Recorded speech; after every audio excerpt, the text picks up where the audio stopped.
بسم الله الرحمن الرحيم ألف لام را كتاب أنزلناه إليك لتخرج الناس من الظلمات إلى النور بإذن ربهم إلى صراط العزيز الحميد. قرآن کتاب ماست، در بیداری و خواب ماست، در ظلمت او شهاب ماست، هر جا او رهنمای ماست، هر جا او رهنمای ماست. هر کس قرآن بخواند روحش زنده به ما. إن الحمد لله نحمده ونستعينه ونستغفره ونعوذ بالله من شرور أنفسنا ومن سيئات أعمالنا.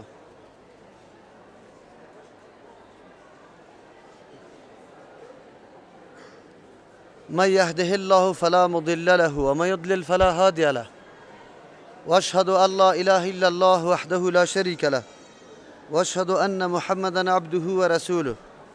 أما بعد فأعوذ بالله من الشيطان الرجيم. بسم الله الرحمن الرحيم. اهدنا الصراط المستقيم صراط الذين أنعمت عليهم غير المغضوب عليهم ولا الضالين. دیروز مصداق صراط مستقیم توسط آیات کتاب الله متعال تعیین و مشخص کردیم که صراط مستقیم اگرچه 4 تعبیر در قرآن کریم آمده، اما مرجعش به یک چیز است. چرا قرآن توحید و یکتاپرستی الله در تمام ابعادش و خاص کردن عبادت به سوی الله و راه انبیاء علیهم السلام و تابعینش تعقیب کردن کلش یک چیز است. از امو خاطر داعیان ایرا انبیاء علیهم السلام و تابعدارای واقعیش است. تابعدارای واقعی انبیاء علیهم السلام کسانی هستند که وا در عمل دعوت میکنه مردمه، تنها در زبان نیست که در زبان خود بتراشن کلان، اما در عمل هیچ از آثار انبیاء علیهم السلام از اخلاقشان دو دیده نشوه و مردم تابعدارای انبیاء علیهم السلام نمیشه. چه رقم دعوت میده؟ دعوت به توسط حکمت میده، یعنی دعوتشان از قرآن و حدیث شروع میشه. همیشه مردم به سوی قرآن و حدیث دعوت میده. سوره نحل میکشیم، در اونجا الله متعال برای ما تعیین میکنه آیه 125 پاره 14 پاره 14 آیه 125 سوره نحل. تابعدارای پیغمبر علیه السلام خودی انبیاء علیهم السلام دعوتشان به کدام سیستم و طریقه است؟ تقریبا آخری چی میشه؟ آخری سوره نحل است. و ایره به خاطر میگیم که یک تعداد مردم همیشه از ما تقاضا میکنه، میگه به حکمت پیش بری، به حکمت پیش بری. مفهوم و معنای حکمت نمیدانن، از او خاطر همیشه میگن که حکمت نمیفهمه که حکمت چی را میگه. اصل دعوت به سوی حکمت به کدام سیستم است؟ مراد از حکمت چی است؟ اعوذ بالله من الشیطان الرجیم. بسم الله الرحمن الرحیم. ادع الى سبیل ربک بالحکمه. دعوت بدی به سوی راه پروردگارت.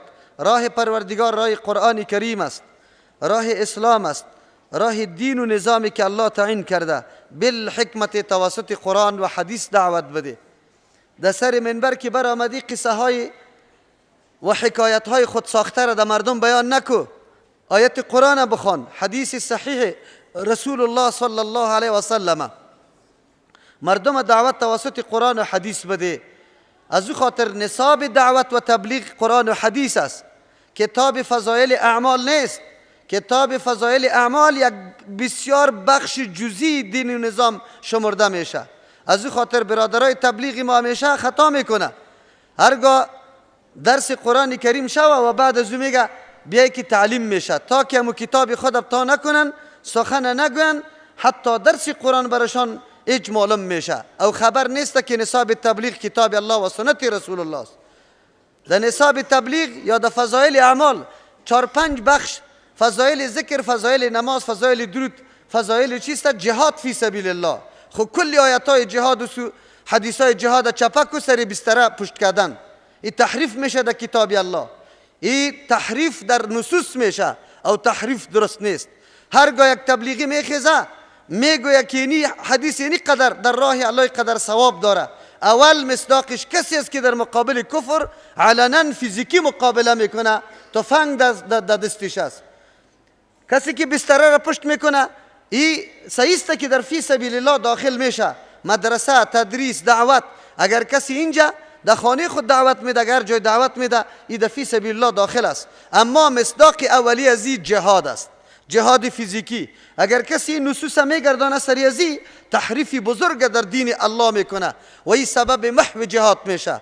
یکی از انگیزه های غلطی که در تصور مسلمان ها این مردم میشانه ایست که نه اسلام توسط فقط اخلاق پیش میره، نه جنگ و جدل باشه. استعمار و کافر اگر زورش برسه، الله بر ما میگه یک لحظه هم تو را نمیمانه. الله برات میگه و قاتلوهم حتی لا تکون فتنه، جنگ کنی. قطش نگفته که ادعو حتی لا تکون فتنه، دعوت بدی تا که فتنه و شرک موجود نشوه. قرآن میگه و قاتلوهم، جنگ کنی امرایشان. الجهاد ماضن الی یوم القیامه. برادرای تبلیغی ما همیشه فریب نخوره که بزرگای ما اینی راه را بر ما نشان داده، خلاص امیر راه رسیدن به دین است. فکر تبیگیری، هر طایفه برای خود جوانب مثبت و منفی داره، بعد از امو راه های منفیش برحذر داشته باشی و اعلان کنی، به خاطری که گردنت خلاص شود، ذمه‌واریت ادا بکنی، مسئولیتت ادا بکنی. یک تعداد اگر هر دل جماعت است، اگر سلفی کسی را میگیره که در منهج سلف، هنگامی که در اونجا خلا یا خدشه پیدا میشه بعد واضح کنه، ما واضح میکنیم. دین روز هم گفتیم براتون کسایی که تاپه ها را گرفته مردم کافر و مرتد در هر موقع میگه، در حالی که او را الله و رسول کافر نگفته باشه، این درست نیست. یا گستاخی و بیادبی در شان اماما، در شان کتابا میکنه و در منهج سلف روان نیست. ما از خودم بیان میکنیم، لیکن او کسایی که ضربه بزرگ در مفهوم واقعی دین وارد میکنه او را هم بیان میکنیم. چطور یک مجاهد در سر کو از دست استعمار و کافر روز نداره، در سموج پوت شده نمیتونه، اما تو میری در کاخ کرملین دعوت میدی، تو را هیچ چیز نمیگه. خب معلوم است که تو هیچ چیز نمیتونی. عجیب است. یادتان باشه اگر تو کسی را از طور معرکه و از طور مجاهدت دور دادی به این سیستم، جای جهنم است، به خاطری که تو مفهوم دین تغییر میدی. این را یاد داشته باشی. ادعو الى سبیل ربک بالحکمه. نصاب دعوت قرآن و حدیث است. با قرآن و حدیث مردم دعوت بده. برنامه انبیاء علیهم السلام که یتلو علیهم آیاتی که یعلمهم الکتاب والحکمه و یزکیهم، اونجا برنامه نصاب تبلیغ و نصاب تعلیم و نصاب تزکیه ارسش. نصاب تزکیه هم قرآن و حدیث، نصاب تبلیغ هم قرآن و حدیث، نصاب تعلیم هم قرآن و حدیث است. این توسط آیات کتاب الله تعیین شده، کسی تغییر داده نمیتونه. اینجا مانای حکمتی نیست مداهنت بکو. مولوی صاحب سلفی است، 10 سال در مسجد تیر کرده، تا حالی یک دعای مبتدع از بین نبرده، ترجمه قرآن هم کرده رایسته. عجیب حکمت است. تمام عمر در بدعت تیر کوی حکمت است. این حکمت نمیگه. رسول الله صلی الله علیه وسلم اینطور کار نکرده. ادعو الی سبیل ربک، برای پروردگار توسط قرآن و حدیث دعوت بده. بله، چی رقم بدم؟ والموعظه الحسنه. ای بری تو طریقه و شیوه دعوت نشان میده. وعظت حسنه باشه. وعظ حسن کی را میگه؟ از قلب نشأت کنه، از دلسوزی، بسیار از دلسوزی، به خاطر تکبر نه، به خاطر چی سینه خالی کردن نباشه، به خاطر دلسوزی بالای مردم. تو حالات مردم، حالات ناگوار مردم در نظر بگی، بعد از باز بسیار به دلسوزی مردم دعوت کن. انشالله در دعوت تاثیر است. ما ملت هم میبینیم که آغشته و خیلی مبتلا به شرک است، از او خاطر راه توحید بیان میکنیم. ولو که در این راه هر قدر سر ما اهانت و تحقیر شود، ما آبروی خدا، عزت خدا قربانی چی میکنیم؟ نشر اشاعت توحید الله میکنیم و با کمال دلسوزی دعوت میدیم. انشالله تاثیر داره. هیچگاه الله ایره نمیگذاره. موعظه حسنه ایره میگه و جادلهم بالتی هی احسن. مجادله و گفتگو به طریقی باشه که خیلی درست باشه. خیلی درست که است، اینطور نشوه که احساس تکبر مخاطبت بکنه. نعوذ بالله، او احساس زیره بکنه که ما توهین و تحقیر میشم، یا تو قطش به کلمات زشت سخن بگویی، نه، به بسیار نرمی، به بسیار دلسوزی و خاطر رضای الله متعال تو قطش بشی، جرو بحث قطش به نرمی بکو. بعد از او میگه ان ربک هو اعلم بمن ضل عن سبیله. الله خب میدانه تا حالی در راه آمدن یا هدایت شدن کاری تو نیست. الله میدانه کدام قلب قابلیت و اهلیت راهیابی را داره و کدام نداره. این را تو نمیدانی، الله میدانه. الله او قلب را راهیاب میسازه که دوی نابت موجود باشه، دو جستجو و طلب و تلاش موجود باشه. کدام قلبی که عناد و ضد و تکبر داره از قرآن تکبر میکنه. در درس قرآن میگه من محتاج نیستم. همیالی مردم ها دیده 4 و 3 روزه و 7 روزه را تیر میکنه، باز در درس قرآن نمیشینه، لیکن میخیزه در پیش مردم تبلیغ هم میکنه. و جناب محترم تو چی را یاد داری که خدا اینده کجا رساندی بازم تکبر از درس قرآن میکنی؟ نکوی تر کارا را.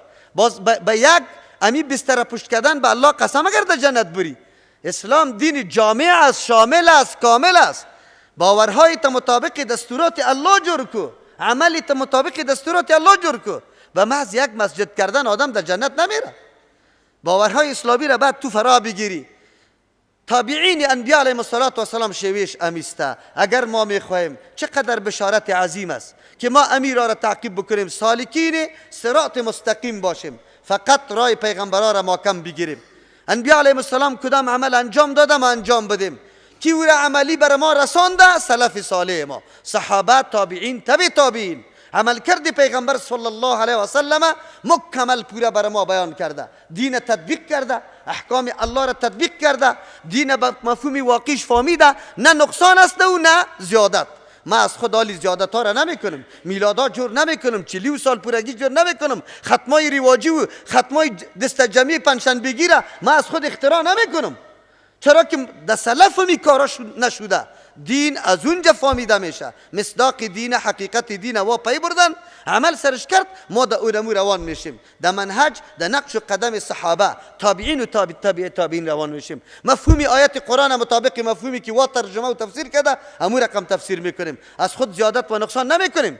دین تکمیل شده، زیادت به این نداره که مردم یک چیز دیگر اضافه بکنه. سالکین صراط مستقیم پیرادارای حقیقی انبیاء علیهم السلام است.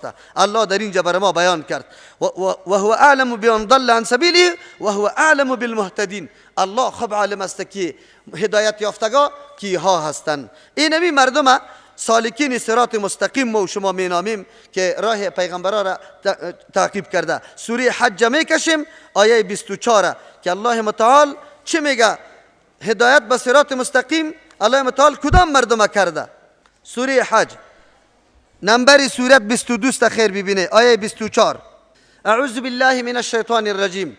الله متعال سلسله نعمتهای آخرت قبل از ذکر میکنه برای جنتی ها، کسایی که مستحق نعمات بزرگ الله متعال شده. بعد از میگه این اکرامات انعامات از کدام ناحیه بری مردم داده میشه؟ الله میفرماید و هدو الی الطیب من القول، هدایت کرده شده بودن بری مردما، این مردمایی که مستحق نعمتها و اکرام و عزت مندی است در آخرت، یا هدایت برشان کرده شده بود الی الطیب من القول، بسوی امو پاکترین و خوشترین از سخنا. کدام سخنا بود؟ و سخنایی که لبریز از محبت و اخلاص و صداقت قرآنی و حدیث پیغمبر بود. برای از هدایت سخنای خوش شده بود. سخنای خوش کدام سخناست؟ سخن کتاب الله و سخن کی؟ حدیث رسول الله صلی الله علیه و سلم. برای از هدایت شده بود به سوی راه یافتن به سخنان خیلی خوش که کدام بود؟ سخنای قرآن و حدیث پیغمبر صلی الله علیه و سلم بود. هدایت یافته شده بود برای از رفته بود، قطعی سر کار داشت، درس و تدریس داشت، عمل سرش میکرد. و هدو الی صراط الحمید، هدایت داده شده بودن به سوی راهی که الحمید از او ذاتی که ستوده شده، ذات ستوده شده برای از او یا هدایت یافته شده بودن. کدام مردم است؟ تابعدارای واقعی انبیاء علیهم السلام، کسایی که قرآن و حدیث محکم گرفته، اونمو مردما برشان هدایت داده شده. سالکین و روان شوندگان راه مستقیم امی مردم است که قرآن و حدیث محکم گرفته در او روان است. امروز چرا قرآن و حدیث ترک میکنیم؟ پشت کتابای دیگر را گرفتیم قرآن کلام الله را میگذاری، مثنوی را شو تا صبح خوانده رایستی، باز میگی مثنوی به زبان پهلوی قرآن است. از تو سوال دارم، اگر 1,000,000 دفعه تو به فارسی بگویی که تمام ثنا و صفت برای الله است، برات ثواب داده میشه. لیکن الحمدلله در هر حرفش ده نیکی برات داده میشه. و جناب استعمار تو را کجا شکار کرده؟ در کدام طرف تو را برده؟ ای به خاطر عزیزته که دیگه مردم در لغت عربی اتکا نکنه، لغت عربی را نخونه. خلاص یک کوشش غلط دیگر را در وطن ما و شما یک شخص دیگه هم کردیجه به نام قرآن فارسی چاپ کرده بود، میخواست که چی تحریف و الحاد بپا کنه. خبر نداره که تعالی رخوا الحمدلله مجاهدین مسلمان سرسپردگان دین موجود است.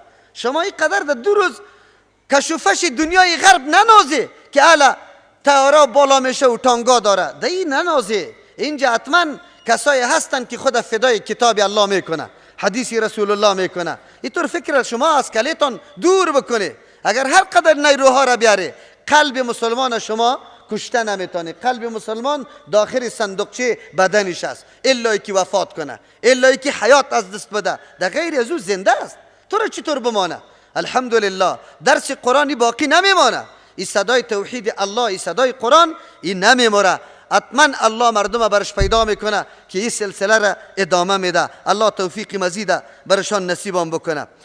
آیه پشت سر هم میریم، آیه 54 هم همینجا میبینیم. یک دفعه از آیه 52 میخوانم: و ما ارسلنا من قبلک من رسول، نفرستاده ایم پیش از تو پیغمبر علیه السلام یک پیغمبری را، ولا نبی را، پیغمبری که شریعت جدید برش داده شده باشه و پیغمبری که شریعت سابقه را عمل میکنه، الا اذا تمنا، مگر امی پیغمبر زمانی که تلاوت میکنه، سخن میگه، محاضره میده، تبلیغ و تقریر میکنه برای مردم، القى الشیطان فی امنیته، در اسنای محاضری ازی، در اسنای سخنرانی ازی مندازه شیطانا.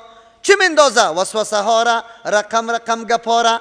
ولا این مردکه خوب گپ میزنه لیکن وهابیسته، شیطان در قلبش مندازه ای گپا را. ولا چه رقم است؟ فینسخ الله، پس محو میکنه، دور میکنه الله آن چیزی را یلقی شیطانو که شیطان انداخته در قلبی تور مردم. ثم یحکم الله آیاته، بعد از الله ثابت میسازه، مستحکم میسازه آیات خدا در قلبی آدم. روز اول که تو آمدی اینجا یک کم متردد بودی. چرا؟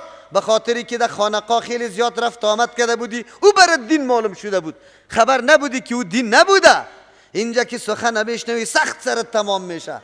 لیکن 4 دقیقه که بشینی در درس در قرآن که در چند آیت پیشتر بروی، بعد از واقعیت برات معلوم میشه. چهره ها یک دم منکشف میکنه، باز عمر سابقی تا چی میکنی؟ افسوس میکنی. خب بازم شکر الله را بکش که در آخر باز الله ایراهی حقیقت برات نصیب کرد، وگرنه در بدر بودی، خبر بودی نه. شیطانی وسوسه ها را برات میندازه، نرو قرآن نخوان، ولای تفسیر دیگر رقم باشه. این کتاب الله است، این قرآن کسی دیگر رقم تفسیر نمیتونه. دستی سر مافی میگیره، 1000 ملا در جانم جمع میشه، خبرداری نه. ولی 1 نفرم ما را نمیماند اینجا. لیکن پسان باز خود به خود عقل و هوشت چی میشه؟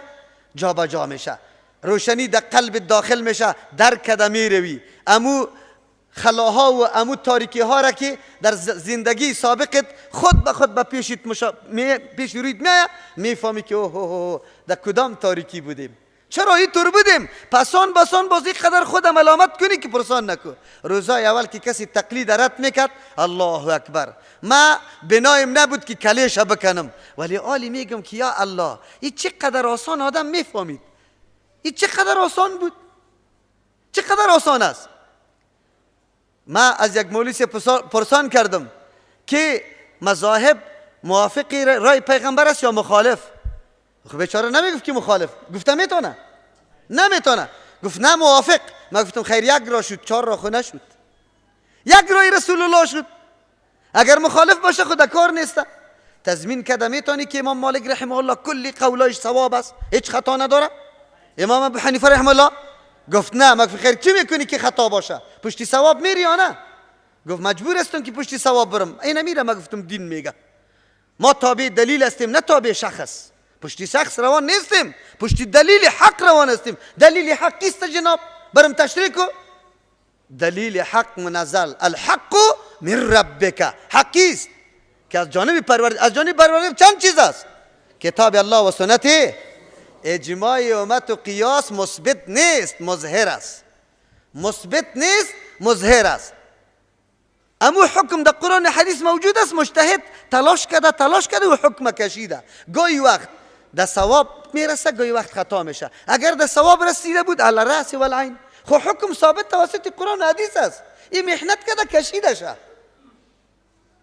اگر نکی خطا شده بود قابل قبول نیست، رد است. دینی نمیره میگه. کسی که خلاف از دین میگه خب باز دین نیست. عقلی تا کار پر تو. اولی ما گاهی میگم که الله معاف کن ماره، چرا اینقدر ضد میکردیم؟ چرا یک کمی فکر نمیکردیم؟ یک مولا را، یک عالم در مورد شیطور یک نظریه داشتیم که این هیچگاه خطا نمیشه. یک مولیسی برای ما آمده علمای دیوبند هم خطا میشه. من گفتم ابوبکر عبدالله خطا شده، تو پشتی علمای دیوبند میگردی؟ معصوم رسول الله صلی الله علیه و سلم است، دیگه کس معصوم نیست. چرا اینطور فکر شما داره؟ بیا اینجا چی میگه الله؟ ثم يحكم الله آیاتی، بعد از او محکم میساز الله آیاتای خدا، یعنی دلایل توحید خدا. مبلغ موحد وقتی که تقریر میکنه در اول سر و صدا زمزمه پیدا میشه. اما کسایی که مرض شرک داره، بدعت داره، زمانی که مبلغ توحیده شروع میکنه، ما در هر تقریر خود که ولو در هر موضوع، در هر معامله باشه، محفل از عروسی باشه، خامخا یک شنگ توحیده بیان میکنم. با سعی میکنی که کسی که شرک داره و شورک میخوره، بس کو دیگه این گپا رو نزن، این جای مرده است، این جای توی است. نه، من میگم جای توحید است. عقیده توحید بیان شوه. مردم مبتلا در این مرض است و خود به خود در شورش میاد. اینی شورش وسوسه چی است؟ شیطان. لیکن پسان دلایل در قلب تو جابجا میشه. الله میفرمه والله علیم حکیم، الله علیم است، میدانه مصلحت‌ها را.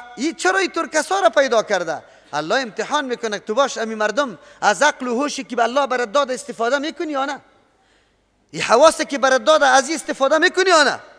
او حکمت والاست. الله میتونه کلگی یک دم واحد بسازه، اما میدان گذاشته که محنت بکنی، زحمت بکنی، در توحید عقیده باقی ماندن رنج ببری که الله درجه تا بلند کنه. در روز قیامت اعتراض کنه نفر دیگه که در درجه پایین است که چرا اینقدر بالا بردی؟ الله برش بگوید که در زمانی که تو چوچگک بودی بسیار تکلیفا را در دعوت توحید تیر کرده، از او خاطر درجهش اینطور بلند است. یک دوستی ما که میاد والله بسیار رنج و تکلیف است، خیر است. از شکر الله را بکش که رنج و تکلیف در راه الله میبینی، قدرت بالا میشه، مقامت بالا میشه. او زندگی که همین طور سختی نداشته باشم لذت داره. خاک در سر زندگی که آدم در بستر ناز تمام روز و شب خواب بکنه، که یک فراز نشیب لط کوب غم درد نداشته باشه، لذت زندگی را آدم پیدا نمیکنه. باید پیدا بکنه. لیجعل ما یلقی الشیطان، انجام و عاقبت این کار چی میشه؟ موحد تقریر میکنه لیکن اونجا شیطان وسوسه را میندازه. عاقبت انجامی میشه لیجعل ما یلقی الشیطان، که بگردان آن چیزی را که شیطان انداخته، فتنة ذریعه امتحان، للذین فی قلوبهم مرض، برای کسانی که در دلایشان مرض شک و شبهه است، والقاسیة قلوبهم، ذریعه امتحان برای کسانی است که قلبایشان سخت است، گپ در دلشان نمیشینه. و این الظالمین لفی شقاق بعید، ظالما کسایی که از حد تجاوز میکنه، الله برش عقل داده در جایش استعمال نمیکنه. ظالم کسی را میگه که یک شی که برای کدام چیز وضع شده، پیدا شده، در او استعمال نمیکنی. گروپ مثلا نیجر کندشن است برای سردی، تو میگیری بخاری را چالان میکنی در تابستان، این ظلم است. یک شی برای کدام چیزی که پیدا شده در او استعمال نمیکنی.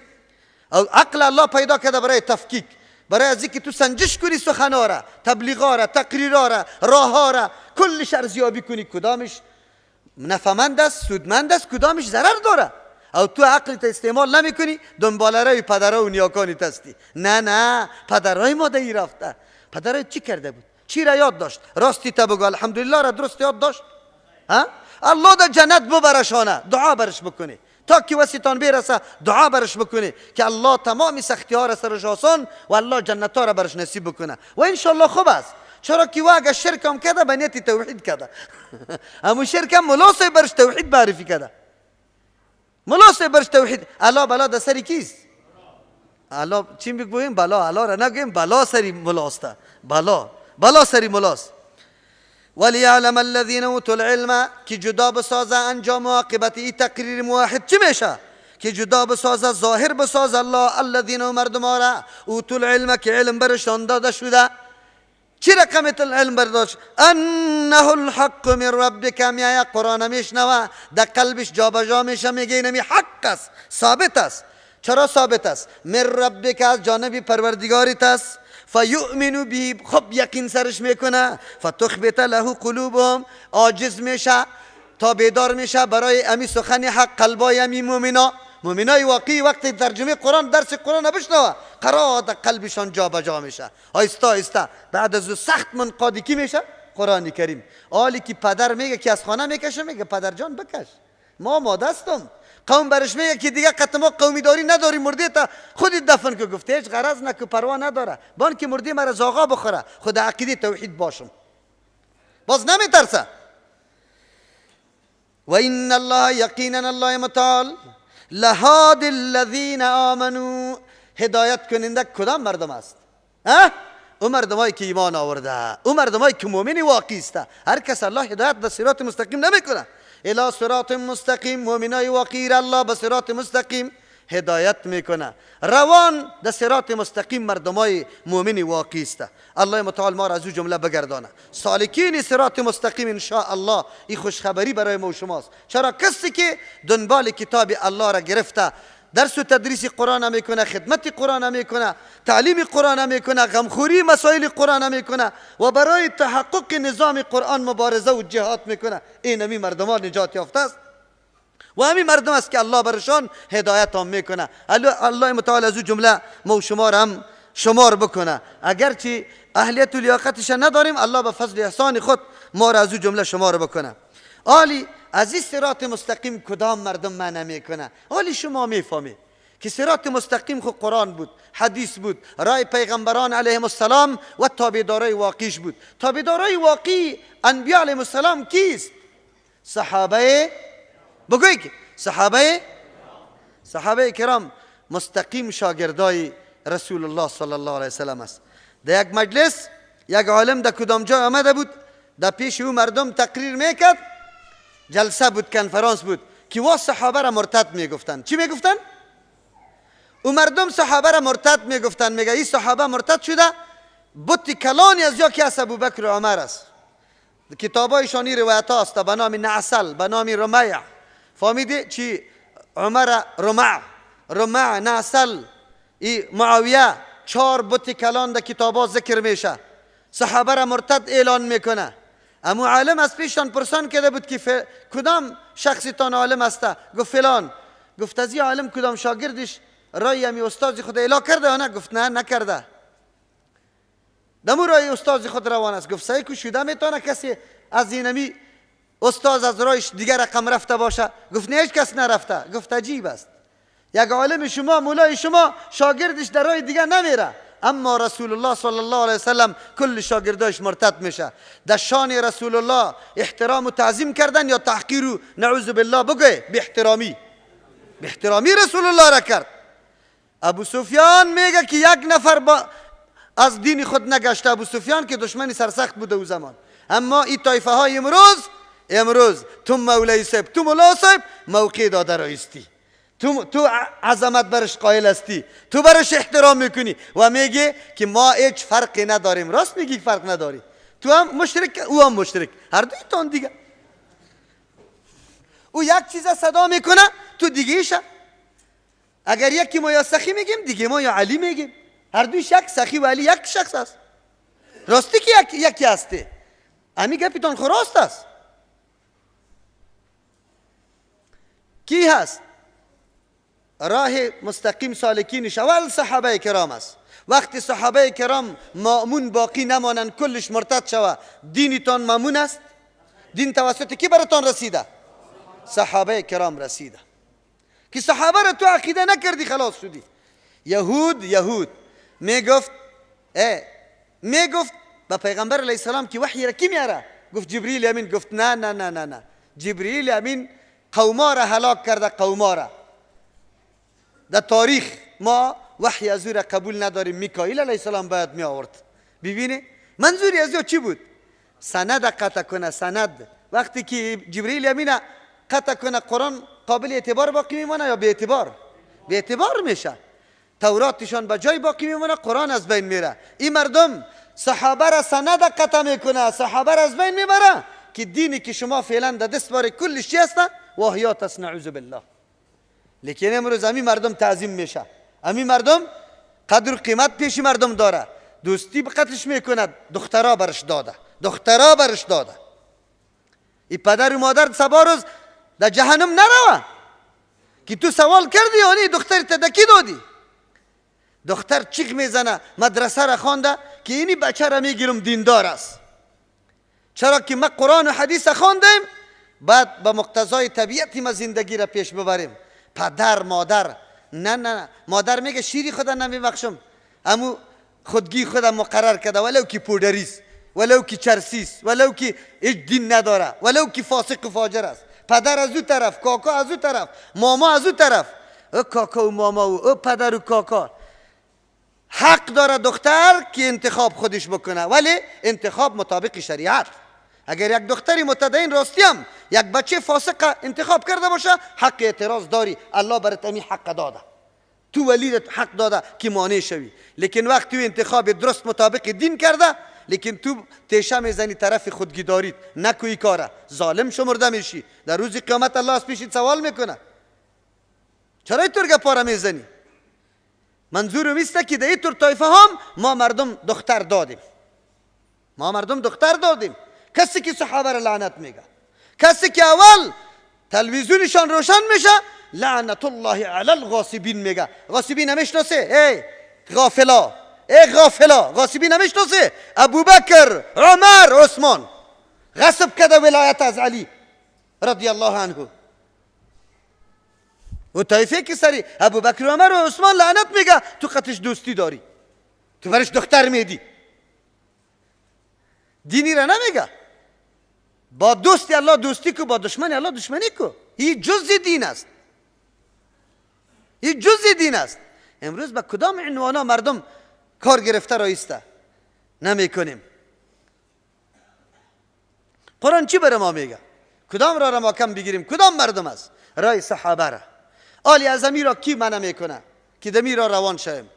کسایی که منع میکنه بسیار فرقه است، هر طایفه خلاف نظام اسلام امیرها را منع میکنه، لیکن انواعشان یا اقسامشان یک 4-5 طایفه را بیان میکنیم. اول منع کننده از یا شیاطین چیست؟ جنی است.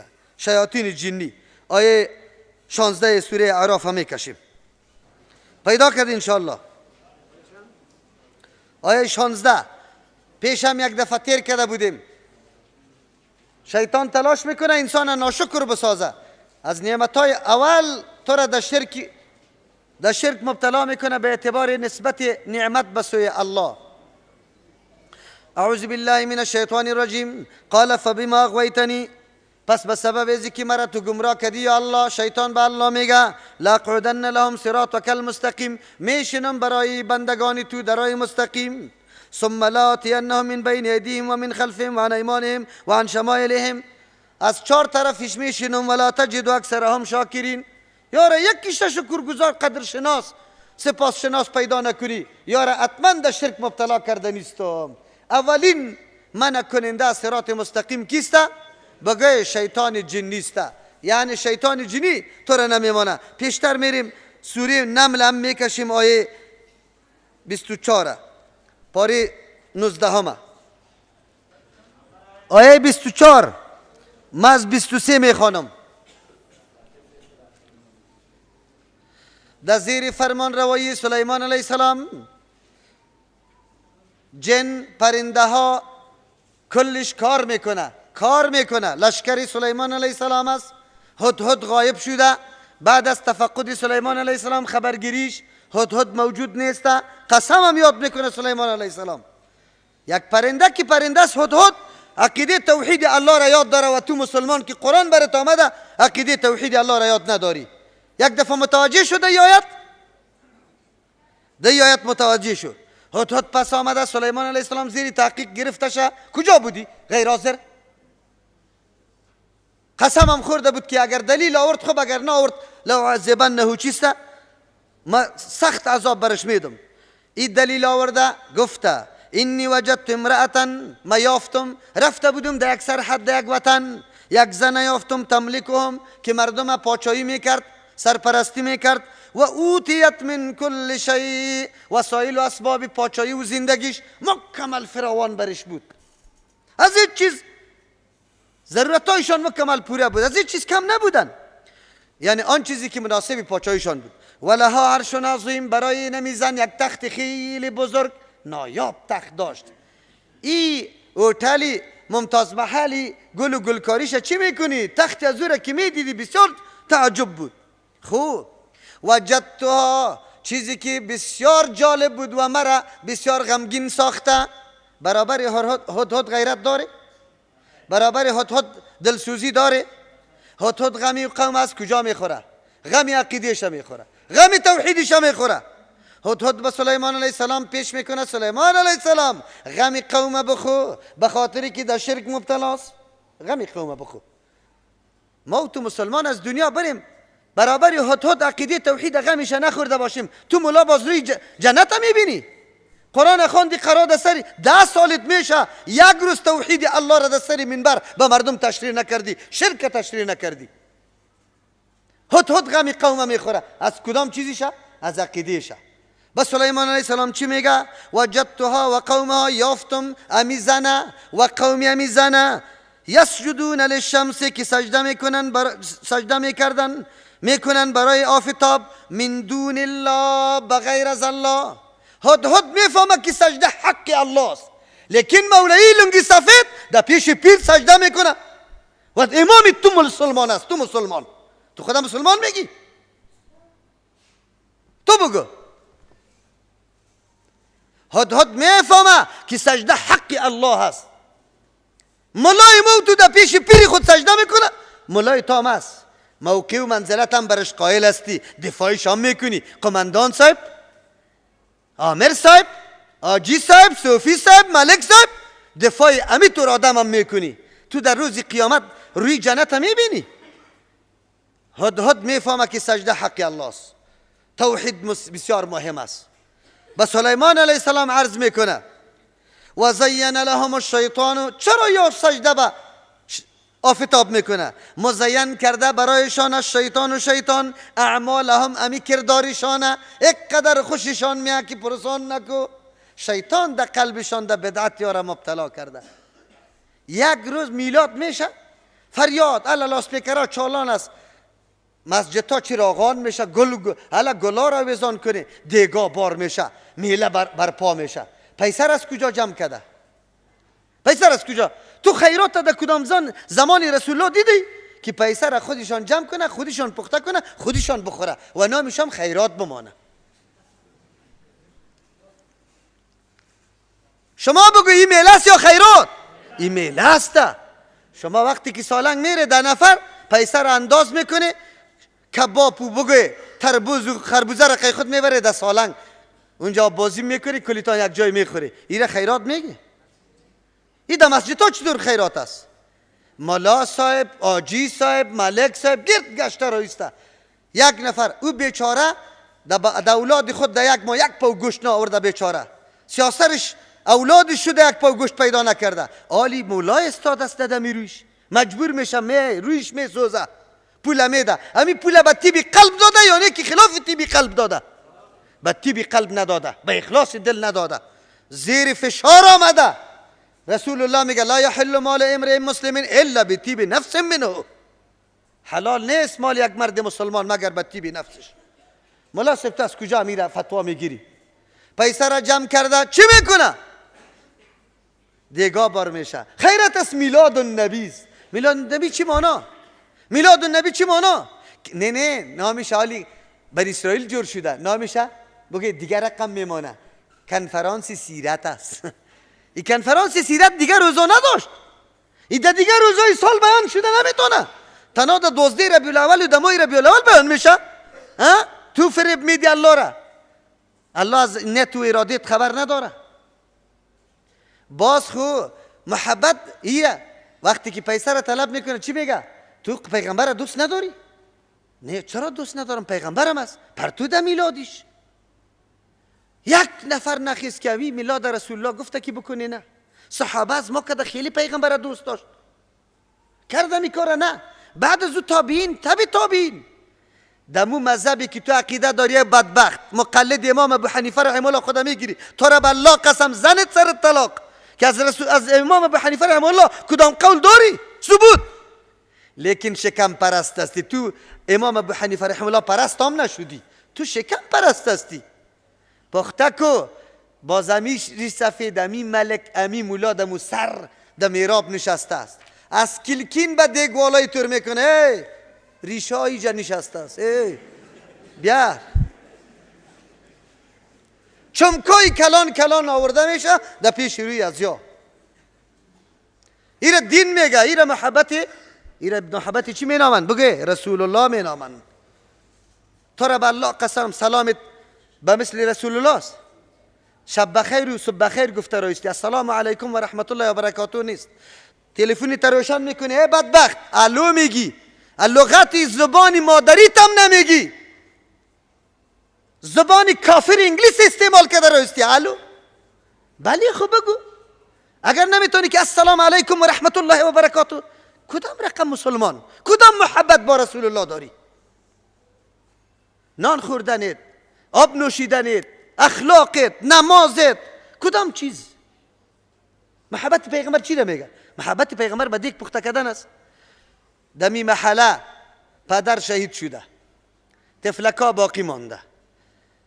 پدر شهید نشده، توسط ظالما در زندان در گونتانامو است. اینجا فامیلی مکمل مادرها گدایی میکنه. فامیلی که 30 نفر است، یک سرپرست نداره، یک سرپرست، کسی قرضم برش نمیده. اون مولای نامولا، اون آجی ناجی، اون ملکی ناملک. تو را بالله قسم یک روز غمی امی خاندان خوردی که از اهل مسجدت است، مقتدی مسجدت است، خسته باشی گفته باشی که امین جا یک خانه به سرپرست باقی مانده سیاسراسته، اوی سیاسرا رویشان میسوزه، از کسی سوالم نمیتونه، حرفه‌ای نیست. من خاندانایی را خبر دارم که فقط گندنه را میگیرن، جوش میده در دیگ، خلاص خیر و خلاص. تو خود مسلمان میگیری محبت رسول الله را داری، دعوی محبت رسول الله را میکنی. امروز ملت تباه شده، در بدر شده، ملت در گمراهی و در شرک روان است. او تو بری خود امام امیتور مردم ها را گرفته ای که با پیری خود سجده کنه او مولا امام تام باشه. مشرک که امامتش درست است؟ کسی که مشرک باشه سجده حقیقی است. هد میدانه که سجده حقی الله است. وجدتها و قومها، یافتم امی زن قومش یسجدون للشمس که سجده برای آفتاب میکنه، من دون الله غیر از الله، سجده خو حقی الله است. و زین لهم الشیطان، مزین کرده برشان شیطان، مثل که بمام می کارا را شیطان مزین کرده اعمالهم کارایشانه. فصدهم، من کرده ای مردم را عن السبیل، مراد از را کدام راست اینجا؟ صراط مستقیم. صراط مستقیم کدام راست؟ رای توحید، رای چی؟ یک تا پرستی. فهم لا یهتدون، پس ای مردم ها هدایت یافته نمیشوند. الله یسجدوا لله، هد اعلان میکنه چرا سجده نمیکنن به یک الله؟ کدام الله؟ الذی والله یخرج الخبأ فی السماوات، که میکشه، یخرجو که میکشه الله متعال چیزای پوشیده را فی السماوات که در آسمان هاست. باران پوشیده است، یک دم ابر فرمان میده، آبی ریزان در زمین پایان میشه، زمین یک دم. باز والارض، از زمین میکشه چیزای پنهانه، گیاها و درختای پنهانه یک دم بالا میکشه. و یعلم ما تخفون و ما تعلنون، میدانه آن چیزی را که شما پنهان کرده و آشکارا کرده. هدهد دلیل سند، سند توحید بیان میکنه. قابل سجده ذاتی است که باران از بالا روان میکنه، از زیر از زمین یک دم گیاه و میوه ها را میرو یا نه. و اما چیزای تو را خبر داره. سجده تلاوت سر ما و شما شد. همین رقم چی هسته؟ طرف یکمی دست چپ. خیر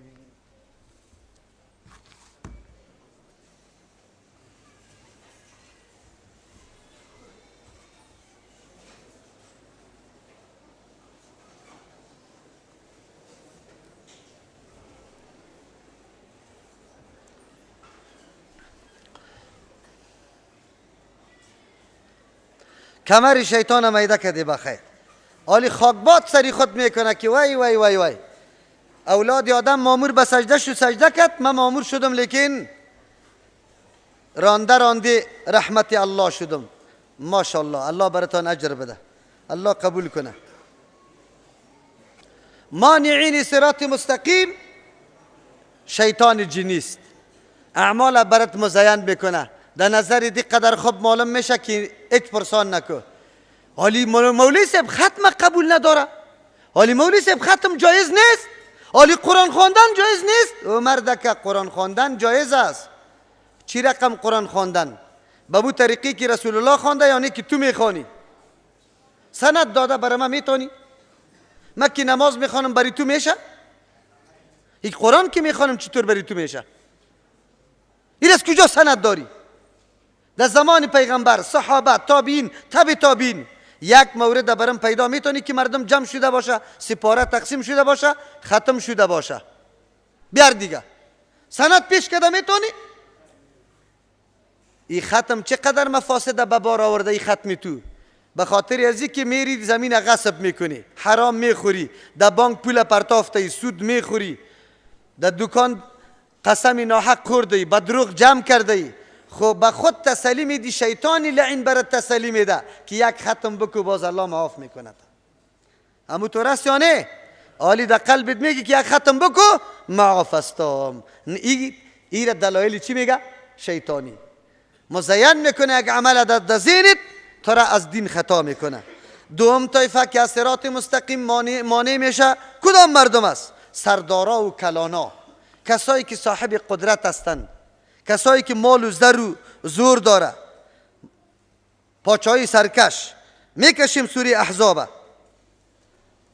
آیه 67 پاره 22 نمبری سورت هم 33 است. خیر ببینه از آیه 66 میخوانم، پیدا کردی انشاءالله 428 در قرآن کریم های سفید پیدا کردی انشاءالله. اعوذ بالله من الشیطان الرجیم یوم تقلب وجوههم فی النار. الله کفار حالاتش بیان میکنه که آتش جهنم یاره داخل میکنم. کیفیت حالات عذاب ازواره بر ما پیش میکنه. بنده مومن باید خیلی درس عظیم بگیره که نشوه ای را تعقیب بکنه، متوجه باشه. یوم تقلب وجوههم، روزی که ملاق داده میشوه روی هایشان. جواری را که بریان میکنی ملاق داده رایستی، اونمو رقم ملاق داده میشه در آتش، چی افسوس میکنه؟ انسان در اون حالت چی افسوس میکنه؟ خب متوجه باشه. یقولون میگه یا لیتنا ای کاش اطعنا الله و اطعنا الرسول، کاش که ما اطاعت میکردیم الله را و اطاعت میکردیم رسول الله را.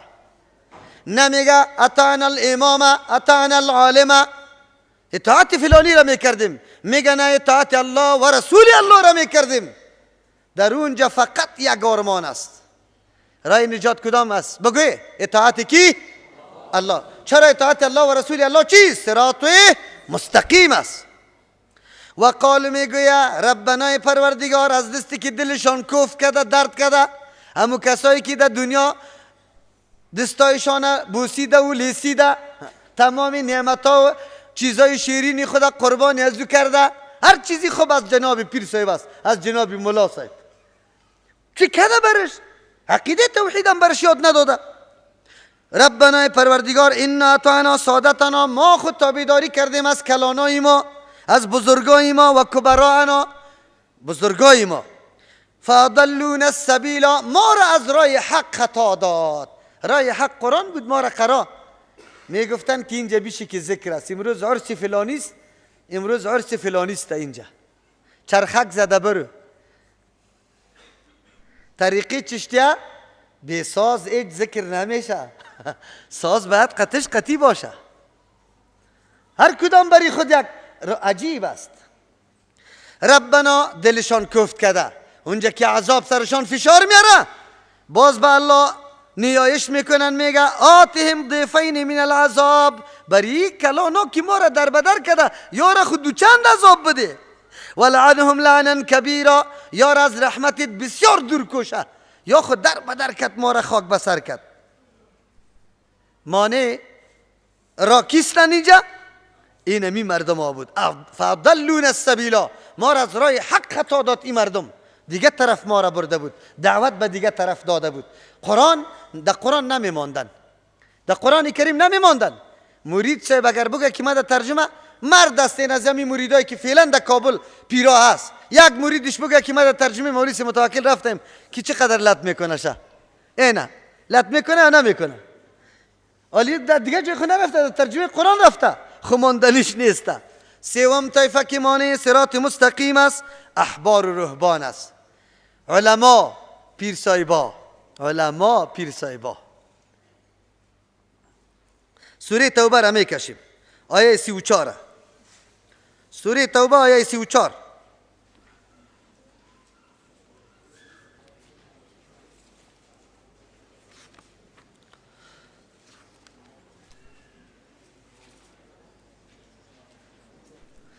پاره دهم از خیر ببینه، صفحه 193.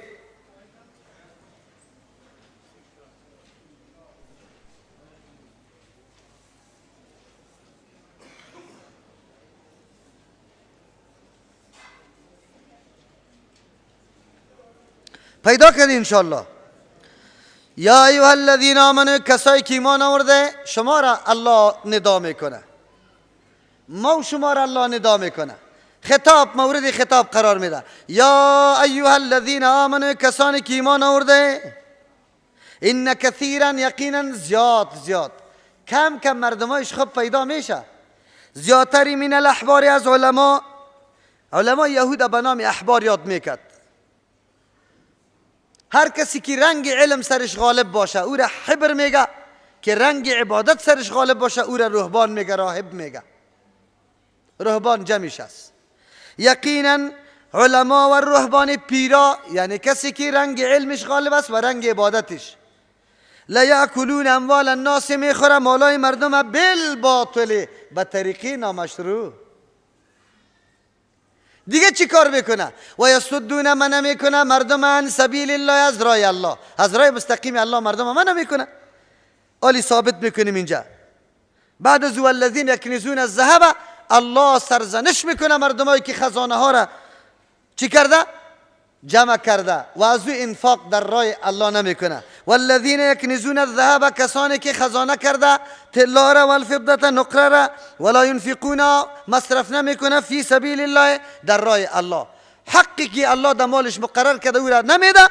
فبشرهم بعذاب علیم، خوشخبری برش در عذاب دردناک بده. این خوش خبر است یا خبری بد است؟ یوم یحما، روزی که گرم میشه علیها، بالای امی خزانایش، فی نار جهنم، در آتش جهنم، فتکوا، داغ زده میشه بها، توسط اینمی خزانایشان، جباههم، پیشانی هایشان، و جنوبهم، پالوهایشان، و ظهورهم، پشتایشان. گفته میشه برشان ها زما کنستم، اینمی یه نمو خزانه است که شما جمع کرده بودی. لانفسکم، به نفسایتان، فذوقوا ما کنتم تکنزون، بچشه جزای آن چیزی که خزانه کرده. وقتی ضرورت انفاق فی سبیل الله آمد، دنیای کفر از امریکا آمد خست، اینجا 100 دانه کلیسا را جور کرد، انجیل توزیع کرد، تو یک دانه قرآن کریم توزیع نتونستی. یک مرکزی قرآن و حدیث جور نکردی که جوان در اونجا قرآن و حدیث میفهمید. روز قیامت مالدارای ما در روز قیامت جواب میده. این تلاشا و این کوششای دنیای کفر که در اینجا روان است، این دنیای کفر که اینجا 100 دانه شبکه را برات جور کرده برای نعوذ بالله پخش کردن مزخرفات و بی‌حیایی، از مالدارای ما الله سوال میکنه توان یک تلویزیونی که قرآن و حدیث نو بیان میشد نداشتی؟ مالدارای ما را سوال میکنه الله متعال، در کابل در هر کوچه سالون عروسی است. در هر کوچه سالونی عروسی. کدام عروسی؟ در او عروسی که ساز و سرود میه. ای مالدار، نبود که تو یک سالونی اسلامی جور میکردی، لوحه میزدی نان طعام ساده یک چیز قیمتش 100 روپه که سهولت سری مردم برای توی پیدا شوه. الله صاحبی و تعالی همینطور یک ذهنیت برش نصیب کنه، دعا زیاد برش بکنه، انشالله میشه، انشالله میشه. لوحه بزنه که دیگه سالونی ما عروسی اسلامی میشه، ساز سرود اینجا نیست. ما چیزای ساده میگیریم، گزاف نمیگیریم. مردم که اینجا بگوی در یک روز 10 توی شوه. چند توی شوه؟ 10 توی شوه. مالی تا که در راه الله در وقتی ضرورت انفاق نمیکنی، روز قیامت الله برات میگه اینی همون مالیت است. امروز آنقدر نیاز مبرم ما داریم، آنقدر مهم است که هیچ پرسان نکو. این خواهرها رسای کنی توسط برادرها و خواهرایی که در اروپا زندگی میکنه، پول روان میشه و ما موتر میگیریم. ما و شما همیقدر اولاد خود آورده نمیتونیم. موترکی تا روز تا بگاره پیره سرش میزنی، یک دفعه سیاسری تبیار، دختری تبیار، همینجا که در ترجمه قرآن بشینه نمیتونی. الله از پیشت سوال نمیکنه. در روزی توی بچه کاکایت خو 3 روز موتره از صبح تا بگاره در خدمتش میگذاری که در اونجا معصیت و گناه شوه، دواندن شوه، دول و سرنه دایش باشه. همون طور است یا نیست؟ همون طور است. لیکن با درس قرآن کریم باز مرا زنگ میزنی، مولوی صاحب سیاسرهای امام در ترجمه میه، شرمت نمیه 4 موتر در ولیت استاده است. سیاسرهای تو که در ترجمه میه از ما طلبی موتر میکنی، خجالت نمیکشی؟ چه قسم در روز قیامت به الله پیش میشی؟ افسوس است، بسیار افسوس است. بیا دیگه حالی چطور قرآن خو میگه، الله گفته، الله دروغ نمیگه. فین اصدق الحدیث کتاب الله، راستترین سخن الله است. ان کثیرا من الاحبار والرهبان، یقینا بسیاری از علمای سو، علمایی که نعوذ بالله مسئولیت ادا نمیکنه، حق پرست نیست، از الله نمیترسه، و نمو مردما و بسیاری از او شیخا و صوفیا و پیرایی که و دین نمیفهمه، معلومات دین نداره، فقط برای خود مرکزی دکانداری را جور کرده. قرآن میگه لا یاکلون اموال الناس بالباطل، میخوره مالای مردم به طریق باطل. ببینیم که امروز مالای ما به طریق باطل مالی مردم میخوره یا نمیخوره. از شما سوال میکنم، در کابل اکثری مردم ها در خانه کرایی نشسته، پدرش مامور یا معلم است، 6-7 هزار معاش داره. امی مامور بیچارگک سکته قلبی کرد یا در انفجار وفات کرد نه، خانم کراییسته، 5-6 سر عیال خردک داره. زن بیچارگکش به خاطر مردن شوهر گریان نداره، در سرنوشت آینده اطفال خود میبینه که یا سبا از کجا پیدا کنه، تعلیمی از یا چی رقم میشه، خانه را کراییش از کجا پیدا کنیم. شما را میگم، شما را به الله قسم، ملا صاحب قطیخیتی کلانی خود، همی آجی صاحب امونجا در دوره اسقاط نشسته یا ننشسته؟ او ملا صاحب تو را به الله قسم ای عمل رسول الله کرده، صحابه کرده، تابعین کرده، تبی تابعین کدامش کرده؟ تو را به الله مرد دستی سند پیش کرده میتونی یا نه؟ اگر مسلمانی واقعی استی پیش کرده میتونی؟ جد و اجدادیت پیش کرده نمیتونه، جد و اجدادیت پیش کرده نمیتونه. لیکن مالی مردم هم میخوره به نام اسقاط. به نام کی؟ به نام کی؟ باز ملا صاحب میگی که هر 40 شام باید نانی مکلف از خانه مرده در خانه ما بیایه. آجی صاحب، صوفی صاحب، تسبیح تا تک تک انداخته هستی، پنجشنبه که میایه چپنی تا کلان میکنی، خوش هستی که آلی ختم میشه. دمی خانه مرده دار میری روزی پنجشنبه، چی را میخوری؟ آتش میخوری یا نیکی نان میخوری؟ ان الذين ياكلون اموال اليتامى انما ياكلون في بطونهم نارا. کسی که مال یتیم میخوره، چی را میخوره در شکم خود؟ آتش جهنم میخوره. ملا صاحب به طریق باطل نخورد. یک ملا صاحب رمضان شده، کاغذی ریاست جمهوری را پیدا کرده، دور و دراز لیست کل قریه قدش است، فلانی اینی قدر دختر، اینی قدر بچه داره. تقریر میکنه در رمضان مبارک روزه مکمل معلق دعوا باقی میمونه تا که سرسایه را نداده باشه. خود سرسایه به کی میشه؟ بالای کی میشه؟ برای کی میشه؟ ایره بیان نمیکنه. کی میشه؟ ایران بیان نمیکنه. چقدر میشه؟ ایران بیان نمیکنه. امیر بیان میکنه. لیست گرفته تو در رمضان مبارک روان استی، زنی پیچه سفید به گریان تفلکا قطش قطی آمد، اگر سرسایه داری دروازه تا تق تق کرده قسم هم میخوره از 2 اولادی تا سرصدقه فطر دو دادی. ملا صاحب تا 1 ماه دیگر قطع جنگیست گپ نمیزنه. 12 نفر ایال استی، از 10 نفر دادی، دوره ندادی. این حق ملاست یا حق مسکین؟ طعمة للمساکین رسول الله گفته خیر وقتی که از تو میگیری به طریق مشروع است یا نامشروع؟ قرآن راست میگه یا دروغ میگه؟ قرآن راست میگه. قرآن راست میگه. پوست قربانی مثل که گوشت قربانی را 3 حصه کده میتونی خودت استعمال میتونی. پوست قربانی سنات جور کو، مش جور کو، برای خود پوستین جور کو، سرش خو کو.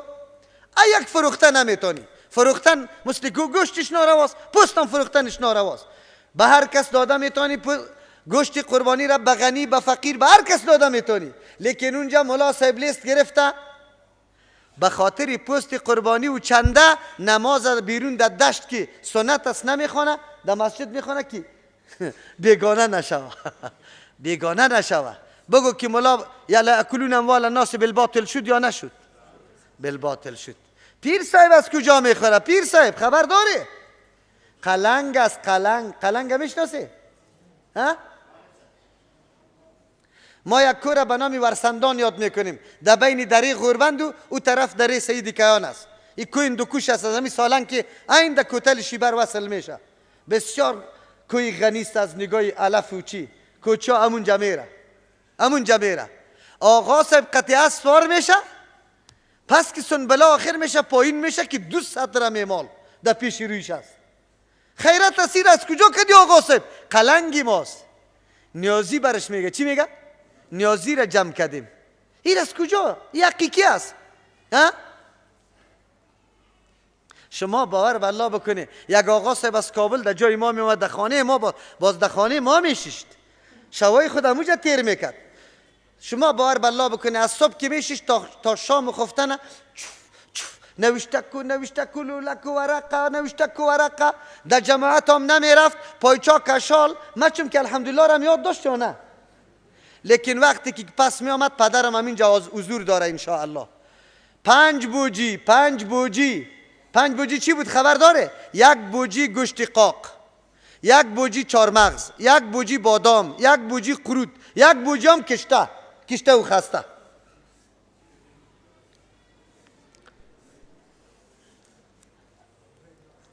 مردم در بدر شده، در بدر خبر داره نه؟ ارسی شیخ عبدالقادر جیلانی سا الا پرتو جمع میشه. او مردکر دکاندار است، برنج داره، 2 بوجی برنج او بار کرده، او روغن بار کرده، او لوبیا را، او بوره را، او میوه را، کریتا میمه. این میره برنج شوله‌ای را میخره، بازور اوگین پخته میکنه. چی پخته میکنه؟ اوگین که میپرتی در دستش نبی آخر مانده شوی امو غوری را اعلام میکنی. باز بدبختا چی میگه؟ میگه دیگه آقا صاحبی برکت کرده بود که هر چی میخورد مردم خلاص نمیشد.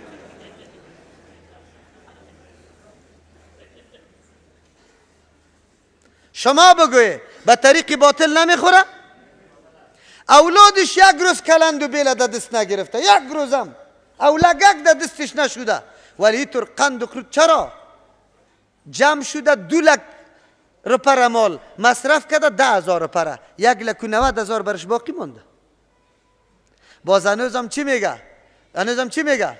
جان آقا لنگر سرد نسازی، فکرتان باشه. یک کمی توجه طرف لنگر داشته باشی. خو لنگری فقیراست. لنگری فقیراست. در لنگرها پرتافته یا نه پرتافته؟ کاش که امو لنگری ها 1-2 تا اینجا می آمد که میگفت چقدر مصرف کرده بودم دو. قرآن راست میگه، کتاب الله هست و یا مانع دین الله است. امیالی از ترجمه قرآن کریم کی من نمیکنه؟ تا ملا صاحب نمیکنه، من نمیکنه. تا اونجا یک دفعه مست میشه. سایکو رفته مردم ها در ترجمه زنا را روان میکنه، در نصف شو روان میکنه. دوزا این مردم ها این قدر خزک میکنه خدا که راستی ما دوز شدیم. نمیخیز از همین جاغیش از منبر پایین نمی اندازه که بزن که نمیزنی، که دوز خودت هستی. تو یک روز اینجا برای ما دین بیان نکردی، ایمان تشریح نکردی، قرآن برای ما نگفتی. تو مولای امامی چیستی؟ مولای امامی فقط نوبت چیستی؟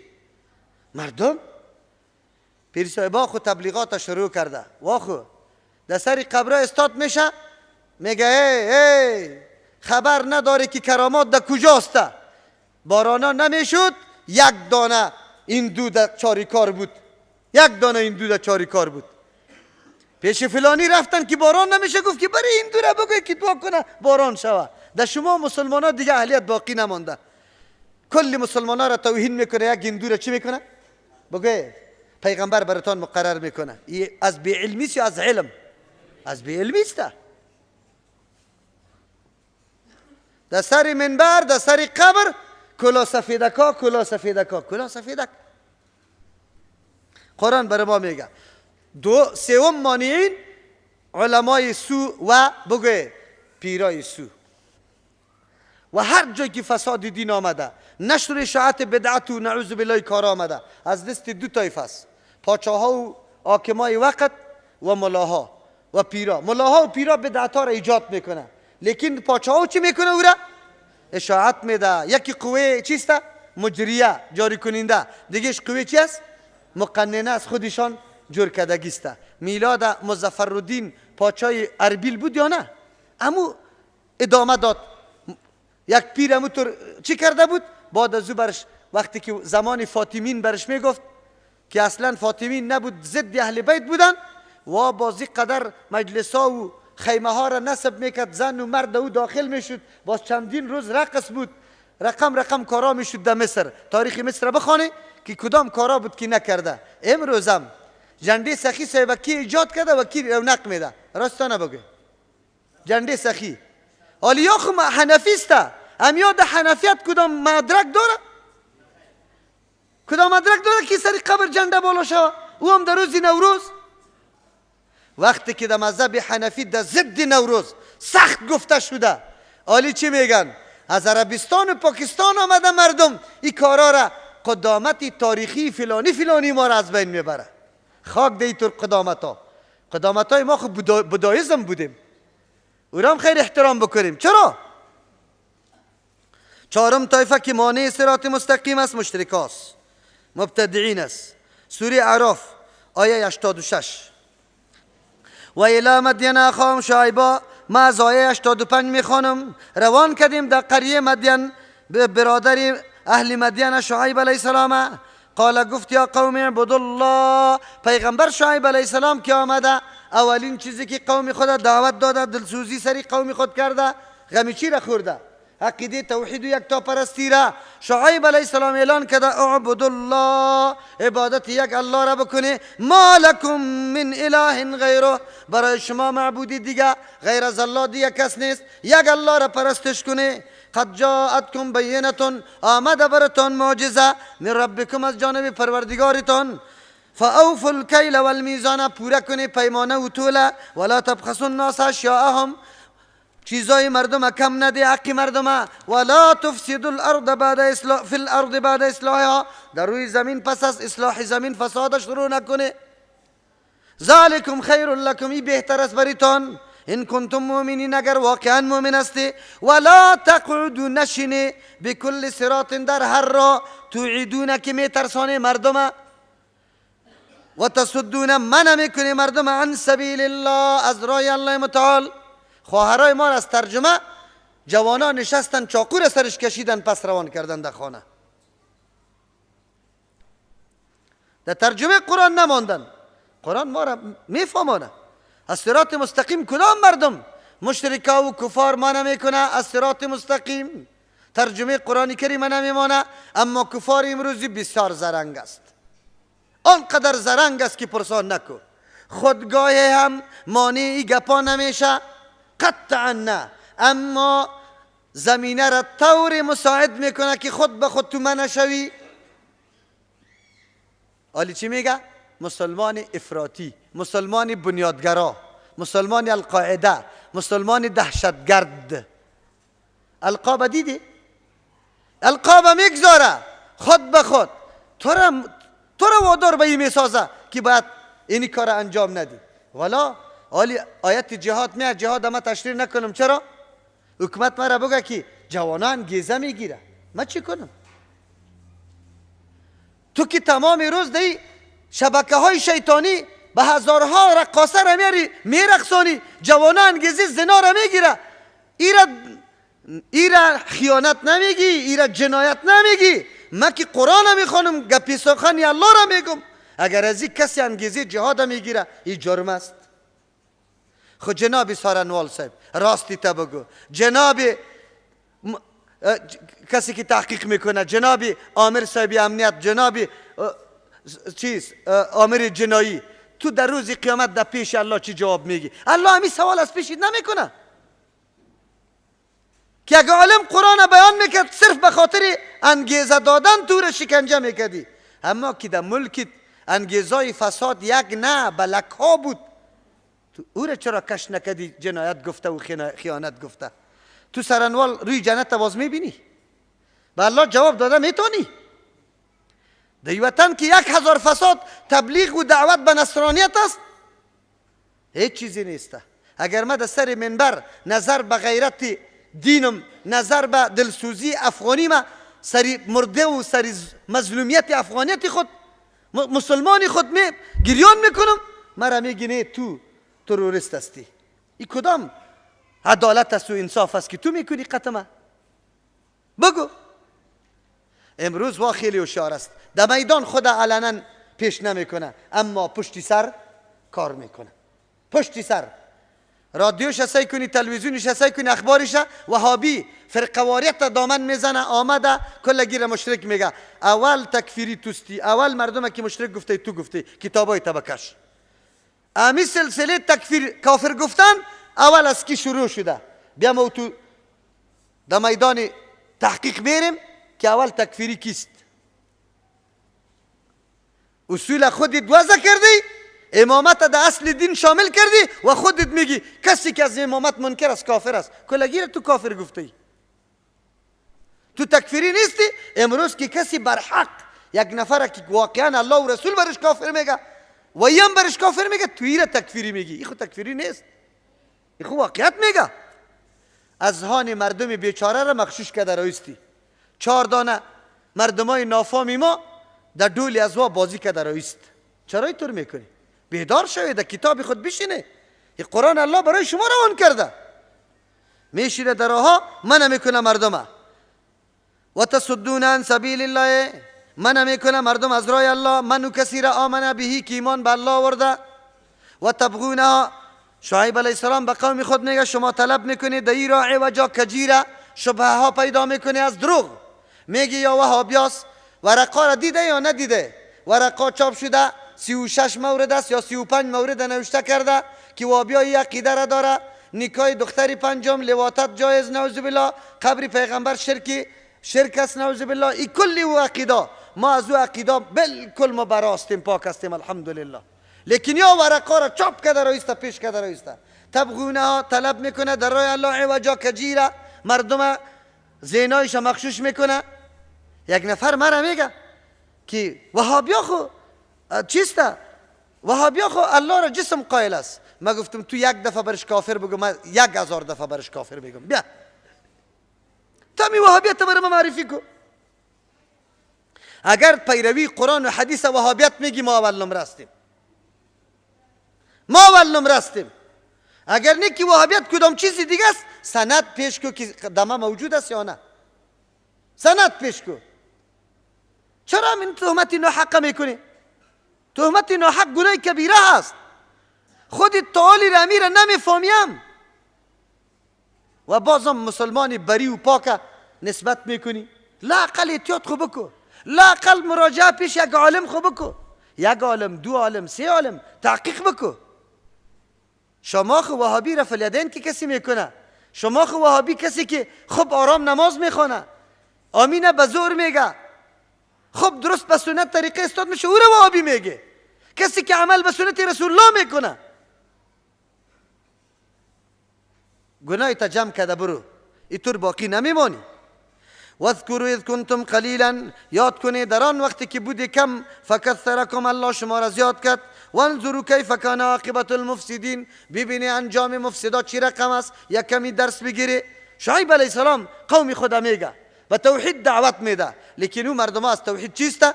مردم من نمیکنه. کسی که ایمان آورده در راه برش نشسته، میترسانشانه که نروی. این ترسانیدن چند قسم است. بعضی مردم ها فیزیکی میترسانه و بعضی مردم ها تهدیدی بگوی لفظی میکنه. تهدید لفظی رو میفهمی؟ فلانی دخترای فلانی در ترجمه قرآن رفته وابی شده، ما دیگه قطعی از سر و کار نداریم، کاکا و ماما قطعی تعلقه میکنه. یا منع کردن از رای کیست؟ الله متعال است. خارزادای تو در قرآن در ترجمه قرآن نمیمانی، منع میکنی، در روز قیامت جواب داده میتونی یا نه؟ بله. دیگه منع کننده رای الله ظالم است، کسایی که همیشه ستم کرده سری مردم، زورگویی کرده. میکشیم امی سوره اعراف، همینجا آیه 44 پشتی سر بیای. آیه 43 را میخوانم. و نادى اصحاب الجنت اصحاب النار، در روز قیامت الله متعال در بین جنت و دوزخ یک پرده دیواله که الله خوب علم داره، سریو دیوال که او را اعراف گفته میشه باقی میمانه. الله طوری میکنه که جنتی ها دوزخی ها را میبینه، دوزخی ها جنتی ها را میبینن. ناز و نعمتی که الله به جنتی ها داده مکمل مشاهده میشه، عذابی که به جهنمی هاست. آل دیگه آواز میده اصحاب جنت اصحاب النار، کسایی که در آتش است، ان قد وجدنا ما وعدنا ربنا، که ما خو یافتیم آن چیزایی را که پروردگار ما قطع ما وعده کرده بود، حقا بالکل ثابت راست. الله وعده کرده بود که مصیبت ها و تکلیف ها اینی تو نعمت ها داره، اما نعمت ها خبر ما حاصل شد. فهل وجدتم ما وعد ربکم حقا، آیا یافت شما چیزی را که قطع شما الله وعده کرده بود درست؟ قالوا نعم، جهنم میگه بله. فاذن مؤذن بینهم، یک اعلان چی جارچی جا صدا را بلند میکنه، آواز بلند میکنه، اعلان میکنه اللعنت الله علی الظالمین، دوری از رحمت و نعمت های الله، از کرامت و عزت ها برای کیست؟ برای ظالما. کدام ظالما؟ الذین، امو مردم یصدون که منع میکنه عن سبیل الله، از راه الله، و یبغونها، طلب میکنه دایی را عوجا، کجی و کوری را، شبه ها را پیدا میکنه. و هم بالآخرت کافرون، یا با آخرت منکر هستن. و پدر و مادر، دختری جوان دمی جوانی، بچه جوان دمی جوانی، صبح میخیزه وقت آری میگیره برای درس قرآن، و تو میخیزی رفته نمیتانی میگی برش، و تو میخیزی میگی که رفته نمیتانی، قدم رفته نمیتانی، مانده نمیتانی. نکو که در جمله ظالمین میشی. الذین، امو مردم یصدون عن سبیل الله، که منع میکنه از راه کی؟ الله. قرآن ترجمهش راه کیست؟ الله هست. منع کردن از ترجمه قرآن کریم، این منع کردن از راه الله هست. و پدر و مادر، یک کمی بیدار کو خدا، نکو خدا در آتش جهنم نسوزان. ظالم است که نمیمانه مردم در راه الله بره. و یبغونها عوجا، طلب میکنه در راه درست الله کجی و کوری را، شبه ها را میپرته. نه دقیق وقت تاریک چی میکنی؟ او برادرین بیرون موتر استاد است، یک تنها من نیستم، صدها خواهر دیگه است. نه نه نه، باز آلی خو من نمیکنه، لیکن سبا در توی ناسه کاکایش دخترش قولج رقص میکنه. قطعی گارسونا خود تو میگی چیسته؟ بگه برادری خواهر است، خنده مزاق، ساجق جویدن، حقیگیری کردن، اینجا بیار اونجا بنداز، این ترکو. خدا کلان چی جور کرده می باشه؟ لیسه مریم که چکر میزنه هیچ گپی نیست. خدا درس قرآن ما نیستی، روز قیامت در مستاقی آیت داخل میشی که منع کردی اولادی تا. یا مردم های هستن که صراط مستقیم نمیگذاره که مردم روان شوه، نمیمانه شه. صراط مستقیم چقدر اهمیت داره، چقدر اهمیت داره. ابن قیم رحمه الله عالم بزرگ و جید است، او می فرماید انسان آنقدر نیاز به صراط مستقیم داره مثل که نیاز به خوردن و نوشیدن داری، خوراک و نوشاک داری، بلکه از او کده زیاد. خوراک و نوشاک تعمیر جسم است. حیات جسم سرش موقوف است، خیر و خلاص. اما یافتن صراط مستقیم، سرنوشت آخرت تام سرش چی است؟ موقوف است. از او خاطر بنده سخت نیاز داره به صراط مستقیم. اینا به خاطر میگم که صراط مستقیم در خانه حاصل نمیشه، که قرار خو کنیم صراط مستقیم تلاش کار داره، زحمت کار داره، رفتن کار داره، نشستن کار داره، تحمل بعضی تکلیفا کار داره، همو تو حاصل نمیشه. او ما ضرورت داریم. عجیب است، اگر بدن ما مریض شوه پیسه را مصرف میکنیم، پیش دکتر صاحب میریم، آنقدر چاپلوسی برزو میکنیم، دوا را میگیریم، به خاطر از اینکه جسم ما جور شوه. ما جسم ما خیلی شرافت داره یا روح ما؟ روح ما که از عقیده خالی است، مریض از نگاه عقیده است. چرا دنبال صحت از این نمیگردیم؟ دوای روح کدام میباشه؟ دوای هر چیز مناسبی همون چیز میباشه. جسم مادی است، غذایشان مادی. روح چی است؟ امر معنوی است، از عالم چیست؟ بالا. غذایشان باید امر معنوی از عالمی که کجا باشه؟ او کدام است؟ قرآن کریم. زمانی که قرآن میخوانه راست بگوی، قلبایتان مطمئن میشه و نمیشه؟ آرام میگیره و نمیگیره؟ غذایش تکمیل میشه. این قدر عمر برای تعمیر بدن محنت و زحمت کشیدی، برای اصلاح روحت خو یک کمی تکلیف بکش، بیا بیشی که چیزی را یاد بگیری. از او خاطر صراط مستقیم یافتن این گپی عادی نیست، این گپی یک کمی مشقت کار داره. صراطی که در جنت است او هم مرتب سری نمیراست. اگر این راه درست بود، روانی درست بودی، اونجا هم راه درست است. اگر اون نبود ایرام نیسته. هر قدر که اینجا روشن هستی، روشنی داری، اونجا برد روشنی است. در کجاست؟ سوره حدیده میکشیم. سوره حدیده بکشه، آیه 12 و 13 را، پاره 27، آخری 27 است تقریبا، آیت 12 و 13. مهربانی انشاءالله کشیده 540 صفحش، خیر ببینه. اعوذ بالله من الشیطان الرجیم. یوم تر المؤمنین، روزی که تو میبینی مردای مؤمنه و المؤمنات، زنان مؤمنه. در ترجمه ما الحمدلله مردای مؤمن و زنای مؤمن وجود داره، هر کدامشان نور روشنی میگیره. هر روز که شما میای یک روشنی میگیره، نمیگیره؟ قلبایتان روز به روز روشن نمیشه؟ هر قدر که در قلبتان زیادت روشنی است در اونجا هم روشنی است. یوم تر المؤمنین، روزی که میبینی مردای مؤمنه و المؤمنات، زنای مؤمنه، یسعا که میشتابه میدوه نورهم، روشنی از یا بین ایدیهم، در پیش رویشان، و بیایمانهم، و طرف راستشان. بشراکم اليوم، برشان گفته میشه که ای خوش خبر، خوش خبر، مژده باد، مژده باد. امروز برای شما چی چیز براتون خوش خبری باشه؟ جناتون، باغا، تجری که روان می باشه، من تحتها، در زیر درختا، و قصرهایش الانهار و جویا، خالدین فیها، همیشه دو می باشه. ذالک هو الفوز العظیم. مردم ده مال و متاع دنیا، منصب و جلال دنیا میگه کی کامیابی است؟ الله میگه نه، این مال و متاع دنیا، روز و روزگار، شان و شوکت دنیا کامیابی نیست. اصلی کامیابی است که اونجا الله آدم ده جنت داخل کنه. خوشخبری چی برات داده شود؟ بشراکم اليوم جنات، خوشخبری شما امروز باغاس تجری من تحت الانهار، که روان است در زیر قصرها و درختایش جویا. الله نصیب ما و شما بکنه ان شاء الله. یوم یقول، در روز، ای روزی که میگوی المنافقون، مردای منافق و المنافقات، و زنان منافق، در زبان میگفتن قرآن دوست داریم، لیکن بیگاه خبر میدی که بیا که در ترجمه قرآن میریم ولا یکمه کی کار دارم. کارش چیسته؟ خبر داری؟ کارش چیسته؟ کارش خبر نداره؟ باید کارش خبر داشته باشه. ختمی بچه ناسه کاکایش هست، در ختم میره اوجا. یا مصوفیش، این صوفیش خب یا مصوفیش هست. ابشیره را میگه بیا که سبا در ترجمه قرآن بریم، من خود کورس انگلیسی دارم، در 5 بجه در کورس انگلیسی میرم، ترجمه قرآن چی میکنم؟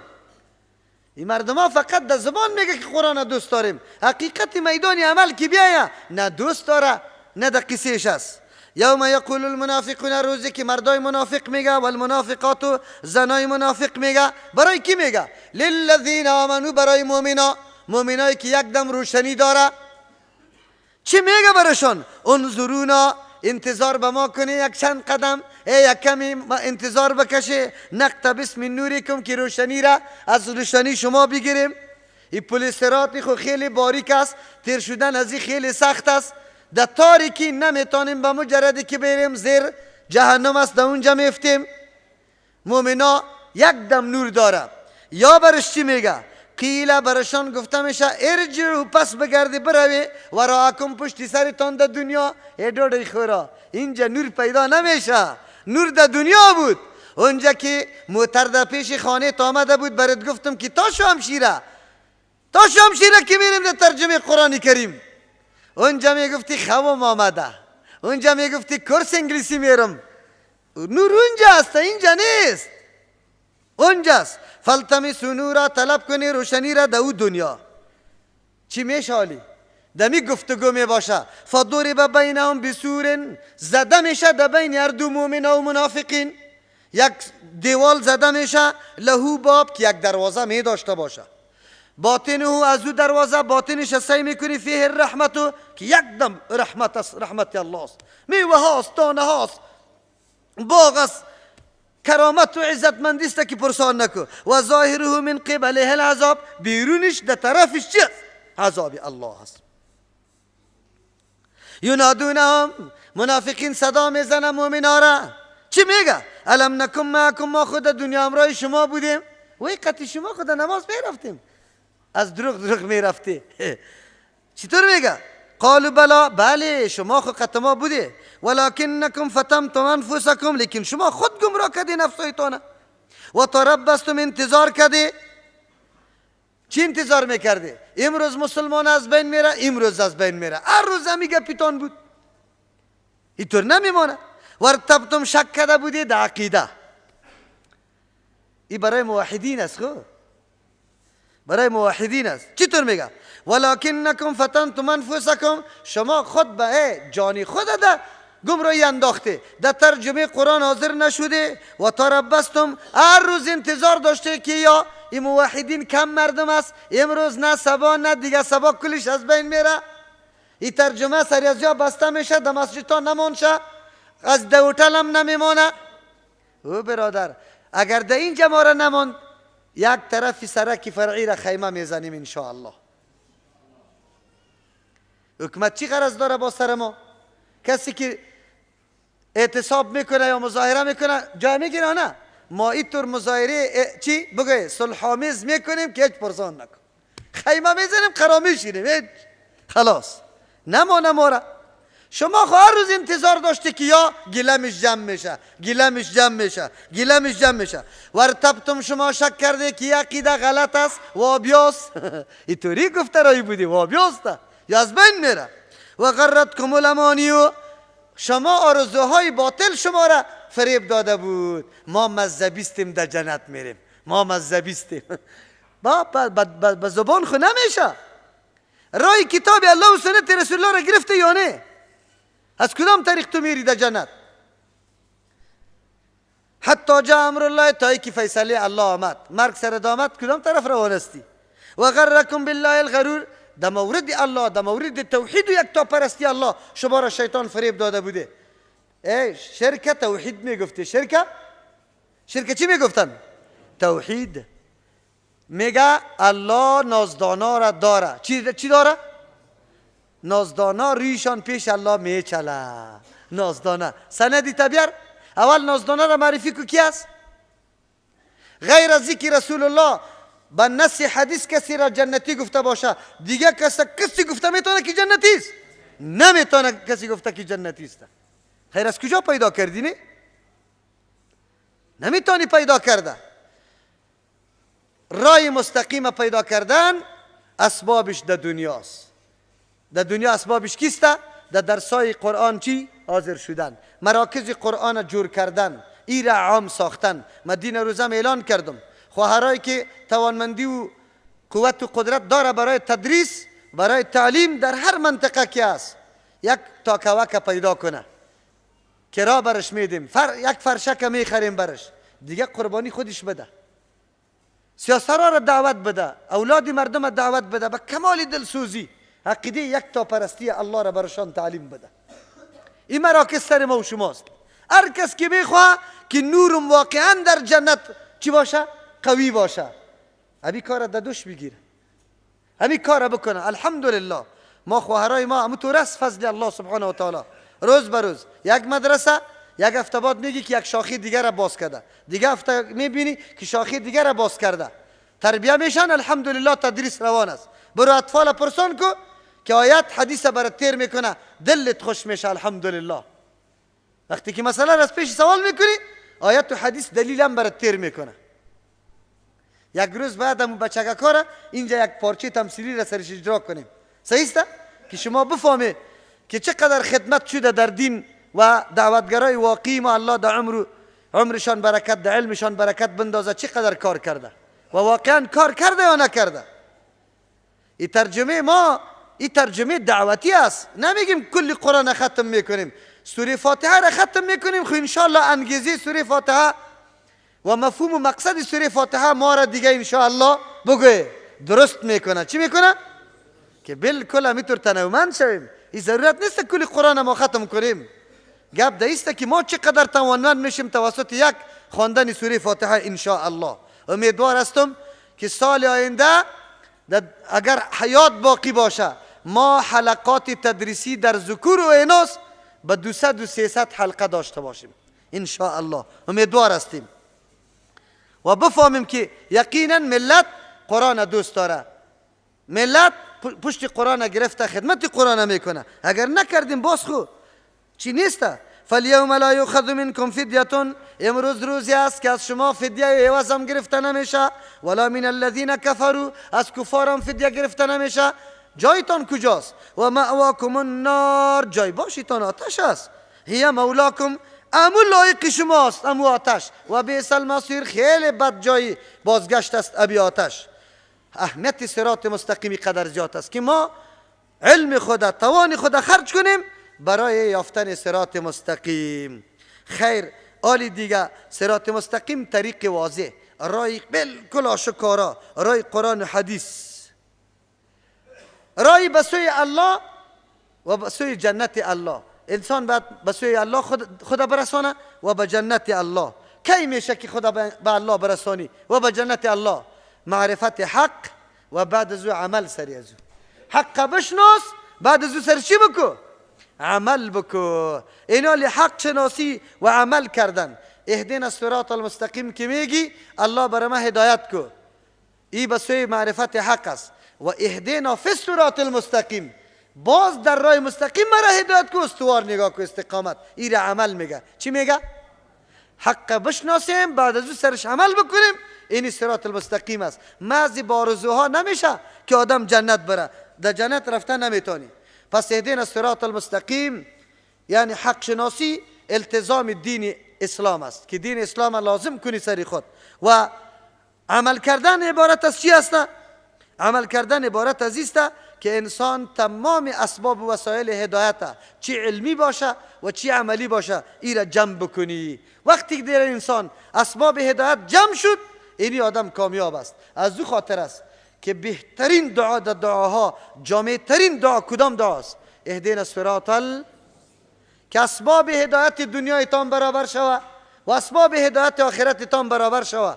از همون خاطر است که در هر رکعت نماز ما و شما چی میکنیم؟ دعا میکنیم اهدنا الصراط المستقیم. الله ما را همونطور نمیگذاره بندگانش طلب کنه، الله نمیده، بالکل میده. داد بر ما، علی پشتی سر بر ما میگه صراط الذی، ما به تنهایی خود رفته نمیتونم. چرا؟ انسان وحشت زده میشه. کسایی باشه که قلب انسان مطمئن شوه که بروی قدر مردم هم سرش روان است، بیا دیگه من خطش خدا یک جا میکنم، به خاطر که تنها نمیتونم که اینجا روان شوم. بعد کسایی باشه خطش روان شوم. کدام مردم است؟ همی مردم ها الله سرش انعام کرده. مثل که الله جواب داد ای بنده ما، از مکی تو سوال کردی صراط مستقیمه. صراط مستقیم رای او اشخاصی است که الله لطف و مهربانی بزرگ سرشان کرده، مورد انعام خود قرار داده. صراط الذین انعمت علیهم، رای کسانی که تو سرش انعام کرده ای. رای کسانی که الله سرش انعام کرده، اول باید نعمت بشناسیم. نعمت ها چند قسم است؟ اول خو نعمت های الله قطعا شمار نمیشه. ما و تو انسان اگر کمکی فکر بکنیم، الله یک عجیب نعمت ها سرت کرده، عجیب نعمت ها. یک استازی ما قصه میکرد عملیات قلبی را در شفاخانه‌اش رفته بود، دوستش بود دکتر. گفت مرا از دست گرفت، مرا گفت که مولانا بیا اینقدر کتاب و تدریس کردی، یک دفعه در مدرسه ما هم بیا حالات بیبی. رفتیم، یک نفر که تکلیف قلبی داشت و به قلبش ماشین نصب کرده بود که وظیفه قلب انجام بده. مرا گفت که دکتر مولانا صاحب، گفتم ما. گفت این ماشین برای 1 ساعت چقدر مصرف داره خبرداری که وظیفه قلب انجام میده؟ گفتم ما گفتم که ما چی خبر؟ گفت 1,20,000 کلدار مصرف 1 ساعته مصرف ماشین است. ای که ما از مریض چقدر دیگه پول میگیریم این جداست. تنها مصرف ماشین ما چقدر است؟ در 1 ساعت 1,20,000 کلدار. بنده مومن ضرب بزن عمریته 60 و 70 ساله و 80 ساله و 100 ساله میشی. یک سالت 365 روز است. یک روزت 24 ساعت است. 365 از ضرب 24 کو. باز بعد از او مجموعه را ضرب عمرت بکو، یا 50 یا 60 یا 100. بعد از او ضرب 1,20,000 کلدار کو، 1,00,000 کلدار کو. پدرت اقا خزانه داره که بپردازه در مقابل انجام وظیفه قلب؟ این خود تنها قلب است. این چشم تسعی کو، این اعصاب تسعی کو. یک رگ در کمرت از بین میره، مکمل بدنت پایین فلج میشه نمیشه؟ دنیا را بزنی میتونه؟ یک چشمت از بین بره، کل دنیا بزنه، کل دنیا را مصرف کو، یک چشم جور کرده میتونه؟ ای بنده یک کمی فکر بکو. و فی انفسکم فلا تبصرون، در نفسایتان هم تعامل بکنه. آیا شما بصیرت نداره؟ اعضای وجودی تا یک دفعه شمار کو چقدر است؟ این زبان گوشتی ما که 2 ساعت 2.5 ساعت 3 ساعت مطابق میل ما بدون از اینکه دندان بخوایم زخمی شوه او گفته را ایستم. این کدام ماشین است که داده است؟ خشک نمیشه، خشک تر شده را ایست فرز. کدام است؟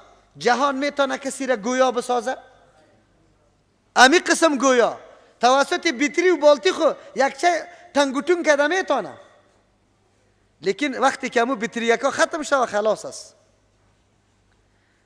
الله چقدر نعمت ها برات داده. اگر بیرون نظری تا بندازی، صرف بیگاه می گردی، وقتی که دفتاری میشینی امی میواگکایی که در گردی تا سمیره تو نظر بکو، ام در یک پالویت است، آلوچه در دیگه پالویت، تربوز در یک پالویت، خربوزه در دیگه پالویت. تنها امی لذت های امی میوه ها را در نظر بگی کی ساخته ایره و کی تر مفت و آسان در پیشت آورده. بکش سوره نحل یک دفعه، سوره ابراهیم و سوره نحل اردویشه. اول سوره ابراهیم آیه 34. اعوذ بالله من الشیطان الرجیم. الله متعال از پیش شروع میکنه نعمتهای خود شمار کده رایسته. از کدام آیت؟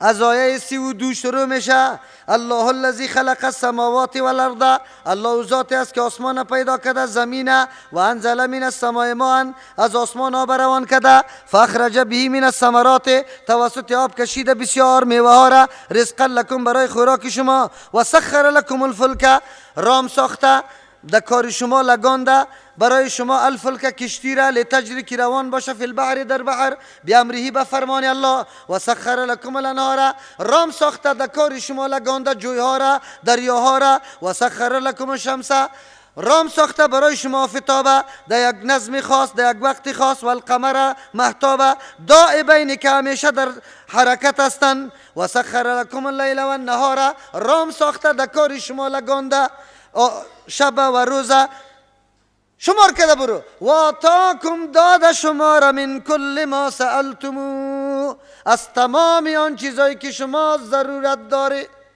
چیزی را که شما ضرورت داره الله براتان داده. انسان تو خبر داری مخدوم هستی، مخدوم.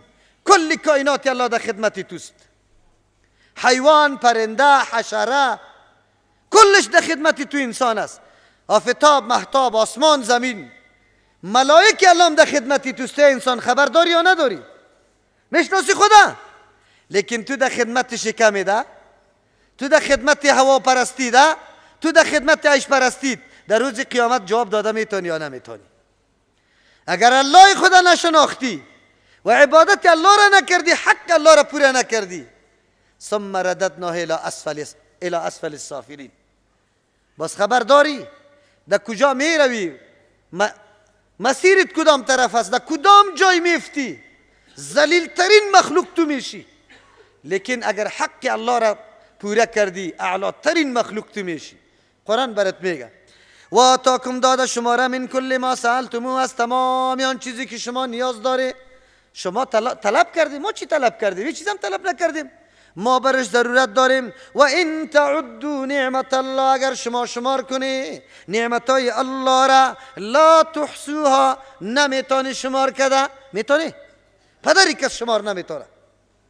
پدری کس شطور با او پیکر کلان و بزرگی خود، با او چی میگه گردری کج و کورو بلندی خود، تفلکی خردکی کوچی چطور برش میگه اخ زانو میزنه؟ ها؟ اگر همون یک دفعه خود همینطور مخلوقی الله دور داده میتونه اگر یک دفعه به نافرمانی بزنه؟ برای تو انسان مسخر کرده. فضا برای تو انسان مسخر است. استعداد طیاره جور کردن کی داده؟ امروز در سیاره ها کمند انداخته ای، امی قابلیت استعداد کی برات داده؟ خود تو الله را نمیشناسی؟ تو هنوزم الله را نمیشناسی؟ حق الله را هم نمیشناسی؟ بخور، بنوش، بگوی عیش پرستی کو، خواهش پرستی کو. چند سال عمر داریم هر کدامی ما؟ از 10 بالاستیم. همین قدر عمر که همین طور کردیم چی به دست داریم؟ خروز پیش الله رفته نیستیم. الله این همین طور سوال از پیش ما میکنه. ان الانسان، یقینا انسان لظلوم، بسیار ظلوم است، بسیار بی انصاف است. نعمتای الله را استفاده کرده میروه، بچوش میسر میبینه استفاده میکنه، لیکن همین نعمتای الله را غلط استفاده میکنه. پیسه کی پیدا شوه آلی نماز نمیخونه، پیسه کی پیدا شوه دبی میره برای عیاشی، پیسه کی پیدا شوه شراب مینوشه، پیسه کی پیدا شوه موتر میگیره، آلی مردم از گربات کور میکنه، از اوی خد مردم در راه تیر شدن نمیمانه. آلی که پیسه پیدا کرده، قدرت پیدا کرده، کوچه ها بند میشه. هی دیگه کلی کوچه ها سری تو میمان که برات میایه یک چیز تا غم است. غم برو اجازه بگی که میمانیم است، تضمین کشه. ان الانسان، یقینا انسان لظلوم، بانصاف مخلوق است، کفار، بسیار ناسپاس است، خیلی ناسپاس است. این قصه را بار براتان کردیم. رودک یک دفعه تو بخوره، تو 10 نفر از اقاربت قطی موتر میده و تو را دکتر میرسانه، یک رقم ورخطایی میباشد، دکتر صاحب نمیگه چند میگیری، میگه لا اپندکس شد، اپندکس، و میگیره شکمش پاره میکنه. 4 دقیقه بعد که او جور شوه یک رقم چاپلوسی به دکتر میکنیم که پرسان نکن. هر قدر پول که میگیره نمیگیم که نه کمی کم بگی، میگیم دکتر صاحب دیگه اگه کار باشه ما در خدمت حاضر هستیم، الله خود تو را بسیار اجر بده. یاره دکتر صاحب بسیار لایق آدم بود. دکتر صاحب یک لحظه، یک ساعت رودگه که دور خورده ایقا چاپلوسی به دکتر میتونی؟ ای کلی عمر که کلی اعضای تو را الله در حرکت انداخته وظیفه اجرا میکنه، تو الله را نمیشناسی؟ تو قدر الله را نمیشناسی؟ کدام طرف میری؟ نعمتای الله خو خیلی زیاد است. امی آیت در سوره نحل است، نمیکشیم شه وقتی ما ضایع نشوه. و ان تعدوا نعمت الله لا تحصوها ان الله لغفور رحیم. جواب ده. خو نعمتها 2 قسم است، یکی دنیوی است یکی اخروی. نعمتای دنیوی هم 2 قسم است، یکی کسبی است یکی بخششی. نعمتهای بخششی او را میگه که ضرورت به کسب نداره. الله برای ما و شما نعمتهای دنیوی را داده، سعی کنید این روشنی را، این جای، این نعمتها را، این میوه ها را کلشه. یم روحانی می باشه هم جسمانی. روحانی مثل که الله به ما روح داده، عقل داده، استعداد داده. جسمانی مثل که جسم داده، بدن داده برای ما، خب حلیه برات داده، صورت و جمال برات داده، مویای طبیعی، بینی طبیعی، چشم طبیعی. این نعمتهای دنیوی است. این مشترک است. الله هم به کافر داده، هم به مسلمان داده. نعمتهای کسبی دو قسم است، یکی روحانی و یکی هم چیست؟ جسمانی. در جسمانی خب کالا به خود جور میکنی، خب میپوشی، خب خود قشنگ میکنی. روحانی شامیست که نفسی تا از اخلاق بد، از عمل زشت پاک کرده رایستی، از عقیده غلط نگاه کرده رایستی. این به کسب میشه. این نعمتهای الله متعال است. یکی نعمت اخروی است. نعمتهای اخروی او را میگه که او عبارت از بخشیدن گناهایت است، داخل کردن در جنت است، مناقشه در حساب امرایت نشوه. این نعمتهای اخروی است. اینجا که ما میگیم صراط الذین انعمت علیهم، رای کسانی که تو سرش انعام کرده ای. کدام انعام سرش کرده؟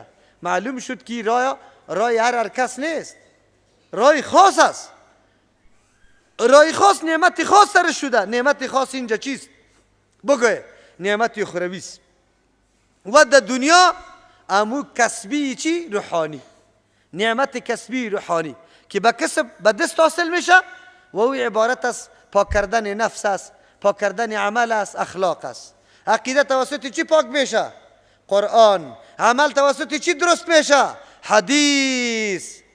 پس هر کسی را که الله علم قرآن و علم حدیث داده، بعد از توفیق عمل سری اردو داده، این نعمتهای چیست؟ خصوصی. پس صراط الذین انعمت علیهم، رای کسانی که تو سرش انعام کرده ای. رای کدام مردم است؟ رای که کسی که قرآن بگوی میفهمه، عمل سرش میکنه، حدیث میفهمه، عمل سرش میکنه. این امی مردم است. امی مردمای پیغمبرانو بگوی تابعدارایش است. آیه 69 سوره نساء را بکشید. اعوذ بالله من الشیطان الرجیم.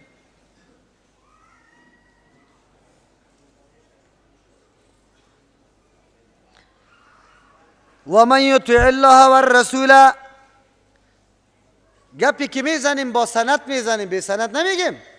صراط الذین، رای کسانی که انعمت علیهم، تو انعام کرده ای. براتان گفتم که او عبارت از است که کسی کتاب الله را علمش حاصل کنه، به الله خود تسلیم کنه، به طریقه رسول الله عمل کنه. از جان خود نمیگم، الله میگه و من یطع الله، کسی که اطاعت الله را میکنه، یعنی نظام و آیین و دین الله را، وحی الله را، کتاب الله را، و رسول تابعداری پیغمبر را میکنه، نظام الله را به نقشه پیغمبر پیش میبره، عبادت به طریق پیغمبر، خواب به طریق پیغمبر، خوراک به طریق پیغمبر، گفتار به طریق پیغمبر، کردار به طریق پیغمبر، کلش به طریق پیغمبر. چی میشه این مردم ها؟ فاولئک، اینمی طور مردم ها که طاعت الله و رسول الله را در زندگی خود لازم گرفته، مع الذین، امرای کسانی است انعم الله علیهم، که الله سری از وای انعام کرده، در دل از وای شامل میشه. الله کی سری از وای انعام کرده کی است؟ من النبیین، از انبیاء علیهم السلام، و صدیقین صدیقین، و شهدا شهدا، و الصالحین. 4 طایفه در جمع از وای داخل میشی. و حسن اولئک رفیقا، خیلی نیک است که قطعی مردم آدم دوستی و رفاقت بکنه. میفهمی که آیت چی درس بر ما میده؟ در زندگی انسان رفیق و دوستی خب بسیار بسیار ضرور است در انسان.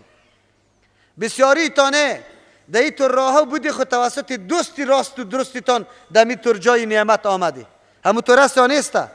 دوست باعث شده کش کده آورده تا، کرای موتری تم داده، چاپلوسیم برد کده، عذرم برد کده.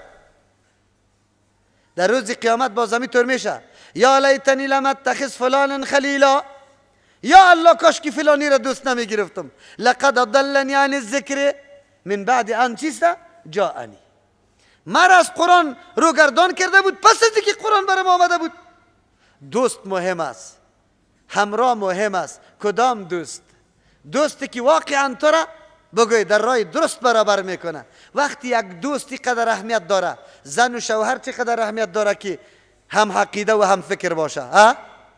خیر پدر و مادر چرا اینقدر اصرار میکنه دختری خود نمیمونه با موحد نکاح بکنه؟ نیو غریب است، نیو خانه نداره، در خانه کرایی میشینه.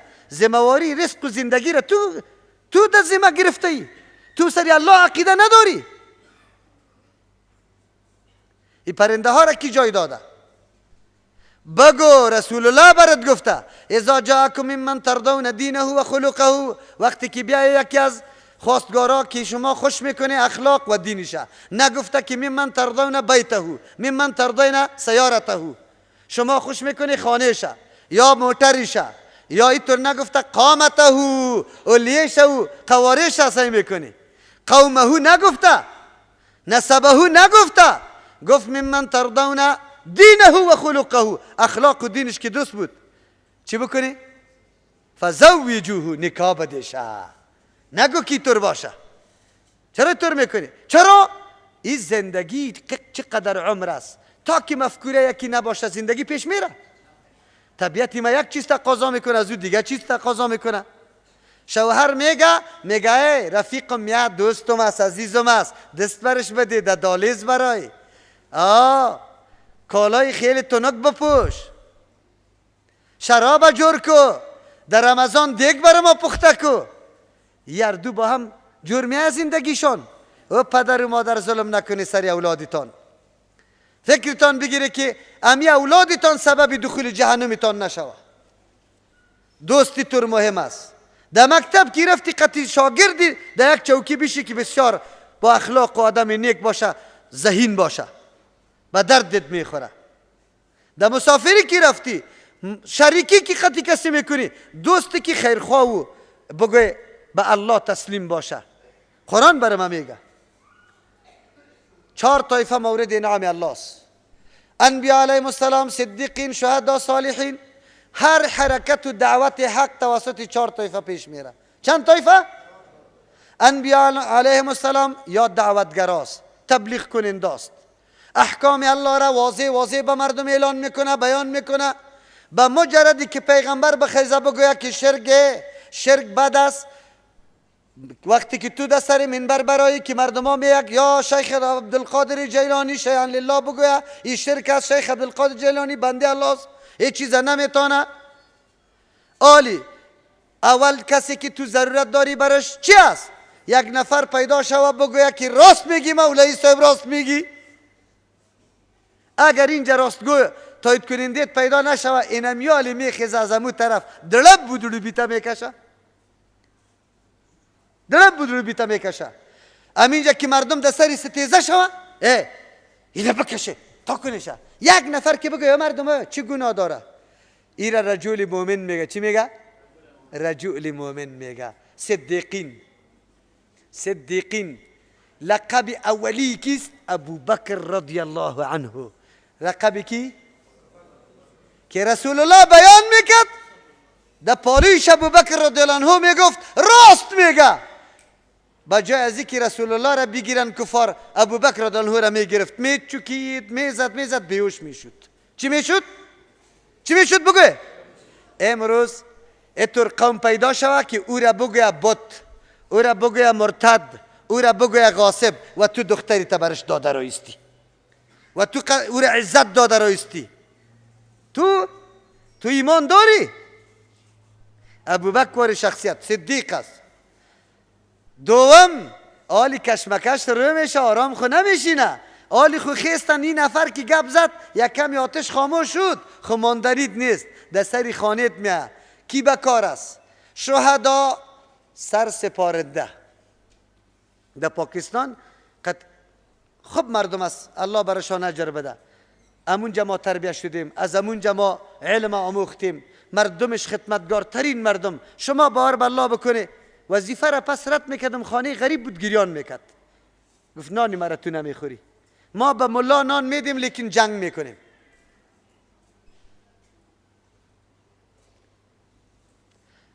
آمری حوزه قطمه در سری وقت نماز، او گفت که وقت کمی پیش کو. ما گفتم نمیکنم. گپشان بالکل واقعیت داشت.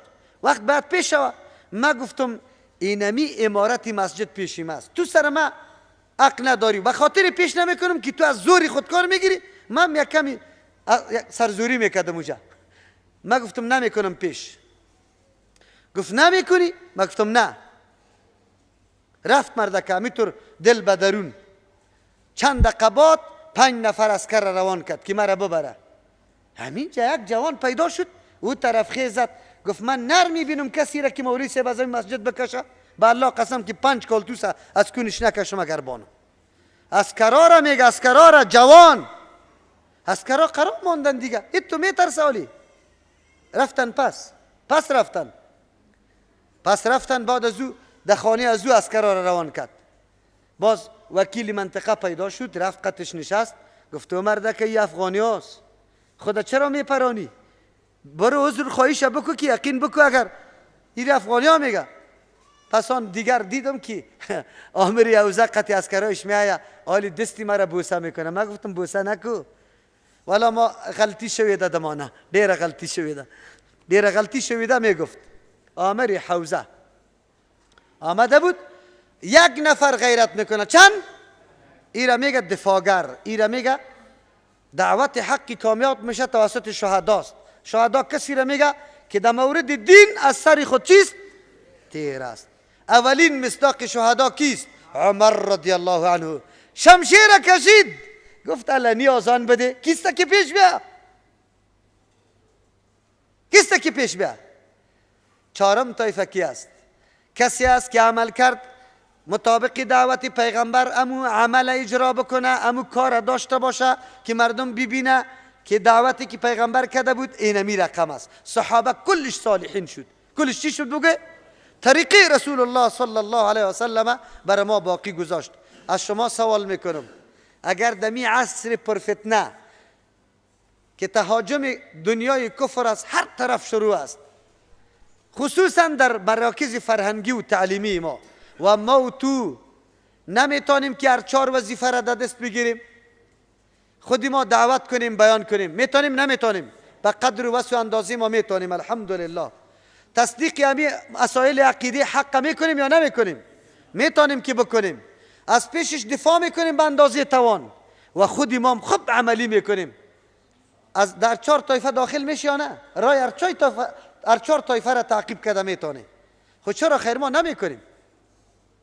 اگر ما واقعا میگیم که در راه مستقیم میریم و در جمله منعم علیهم داخل شویم، باید یکی از 4 خاصیت ها را اگر 4 به دست آوردی خو نوش جارید، وگرنه یکیش خو خامخا بگو به دست بیار، یکیش حتما به دست بیار، وگرنه آدم تباه میشه. صراط الذین انعمت علیهم، رای کسانی که تو انعام کرده ای الله متعال، بالای ازیا یعنی بالایشان انعام کرده ای. کمالات انسان 2 قسم است، یکی علمی است، یکی عملی است. کمالات علمی انسان 2 مرتبه داره، یکی مرتبه انبیاء علیهم السلام است، یکی مرتبه صدیقین است. الله به انبیاء خود انتهای علم، آن چیزی که مناسبشان است برشان میده. از او خاطر بزرگترین عالم شریعت کی می باشه؟ انبیاء علیهم السلام می باشه. و وجدک ضالا فهدا، تو را بیخبر از شریعت یافته بوده، پیغمبر علیه السلام تفاصیل شریعت برات گفته نشده بود، فهدا الله تو را هدایت کرد، کل تفصیل شریعت برای تو بیان کرد، پیغمبر عالمترین شخص زمانه در موضوع شریعت می باشه. یکی علم تشریعی است، یکی علم تکوینی. علم تشریعی ایره پیغمبر میدانه. از همون خاطر صحابه کرام در کدام جایی که مسئله علم تشریعی میگفتن الله اعلم و رسوله، چی میگفتن؟ الله عالم است و رسولش عالم است. از شریعت و آگاهی داره. اگر موضوع به علم تکوینی تعلق می داشت، مثلا باران میشه نمیشه، باز میگفتن الله اعلم، الله چیست؟ نمیگفت که و رسوله. چرا رسول علم تکوینی را نمیفهمه که سبا باران میشه یا نه، فلانی میموره یا نه، ایره نمیدانست. بله، خبر از غیب نبوت مقام صدیقیت است و هم کمال علمی است. از او خاطر ابوبکر رضی الله عنه چون که بسیار نشست و برخاست با رسول الله صلی الله علیه و سلم داشت، بسیار علمش قوی بود، به طور مثال براتان میگم. پیغمبر علیه السلام از دنیا وفات کرده، صحابه یک دم وحشت زده شده. عمر رضی الله عنه بیرون برآمده، شمشیر خود کشیده، اعلان میکنه کسی که گفت که رسول الله وفات کرده من قطعش اینی کارا میکنم. مردم از ترس گفته نمیتونه که رسول الله وفات کرده. ابو بکر رضی الله عنه در سر منبر بالا میشه، خطبه را ایراد میکنه، بیان میکنه، میگه یا ایها الناس من کان یعبد الله من کان یعبد محمدا فهو قد مات. ای مردم، کسی که محمد صلی الله علیه وسلم عبادت میکرد او وفات کرد. و من کان یعبد الله فهو حی لا یموت. کسی که عبادت الله را میکنه الله چی است؟ زنده است، قطعا نمیموره. عمر رضی الله عنه میگه وقتی که بعد از ابو بکر رضی الله عنه ای آیت خواند افا ان مات چیست؟ او قتل انقلبتم علی اعقابکم. اگر پیغمبر بمره یا قتل کرده شود نعوذ بالله، آیا شما در پاشنه هایتان باز میگردی از این نظام و دین؟ نظام و دین خو موجود است. عمر رضی الله عنه میگه که من اینطور فکر میکردم که آیت نو بیخی نازل شده، به خاطر که مطلبش حالی در ذهنم شیشت که مطلب آیت چیسته. اینجا علمی کی رسیده؟ ابو بکر رضی الله عنه. صلح حدیبیه میشه، پیغمبر علیه السلام بعضی شرایط ناگوار امرای کفار قبول کرده. عمر رضی الله عنه برش میاد به پیغمبر میگه تو حق نیستی، پیغمبری بر حق نیستی، چرا این شرایط قطعش قبول میکنی؟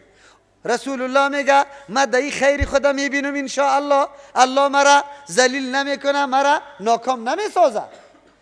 دلش طاقت نمیکنه، میره پیش ابوبکر. ابوبکر میگه یا رسول الله رسالتش حق نیست، چرا این شرایط ناگوار میپذیره؟ ابوبکر دیگه جواب نمیگه، میگه هو رسول الله، او رسول الله سه، رسول الله این کار میکنه. عمر رضی الله یک دفعه مغزش کار میکنه که راست میگه رسول الله کار میکنه. علم ابوبکر رضی الله عنه بالا بود. اما کمال دوم قسم کمال انسان در عمل است. در کمال عملی اولا بر مقام شهداست و در رأسش کیست؟ عمر رضی الله عنه. این کمال عملی است. چرا؟ در میدان عمل شمشیر کشیده استاد شده از جان خود چیست؟ تیر است. بعد از او در مرتبه چهارم صالحین میشه. چی میشه؟ صالحین کی را میگه؟ این مرتبه چهارم یار اولیاء الله میگه. چی میگه؟ دو طایفه است، یکی اولیاء الشیطان، یکی چی است؟ اولیاء الرحمن یا اولیاء الله است. اولیاء الله شرطشان چیست؟ دو شرط اساسی ولایت داره، ولی کسی میشه که دو شرط اساسی را داشته باشه، یکی اصلاح و یکی هم چی؟ بگید تقوا. خودت بالکل خود اصلاح کرده باشی و در تو تقوا وجود داشته باشه، این میره ولی میگه. سوره هود میکشیم، آیه 7 سوره هود پیدا کرده. و هو الذی الله ذاته است خلق السماوات که پیدا کرده آسمان و الارض زمین فی 6 ایام در 6 روز، در 6 روزی که پیش الله مقدر است. و کان عرشه علی الماء، بود عرش الله بالای آب. چرا این چیزها را پیدا کرده؟ مقصد پیدا کردن از این چیست؟ حدیث دروغی را موضوعی را مردم میگه لولاک لما خلقت الافلاک، اگر تو نمی بودی افلاک پیدا نمی کردم. الله چی میگه؟ پیدا کرد آسمان و زمین در 6 روز، هر ششم سلی آب بود. چرا پیدا کرد؟ لیبلوکم که شما را امتحان کنه، ایکم احسن و عملا، کدام شما عمل درست میکنه، احسن میکنه. الله که نظام پیدا کرده به این خاطر که بندگان خدا مورد امتحان قرار بده کی عمل نیک میکنه که در ولایت الله برسه. ولئن قلت انکم مبعوثون من بعد الموت لیقولن الذين كفروا. این موضوع جدا شد. کفار از آمدن قیامت و از اینکه امتحان نتیجهش اونجا معلوم شود منکر هستند. این امتحانی که در دنیاست نتیجهش اونجا معلوم میشه. از او خاطر الله متعال پیدا کرده ما را که ما را امتحان بکنه. آیا در مرتبه ولایت میرسیم یا نه؟ وفا میکنیم به چیزی خود یا نه؟ خیر، ولی کی را میگه دیگه؟ سوره یونس میکشیم. سوره یونس آیه 12 و 13. اعوذ بالله من الشیطان الرجیم. الا خبردار، این اولیاء الله، یقینا اولیای الله، کسایی که محبت با الله داره، در طاعت و عبادت یا محبت داره یا الله قطشان محبت داره به نصرت کردن، لا خوف علیهم، نیست ترس بالای اولیاء الله. چرا ترس نیست؟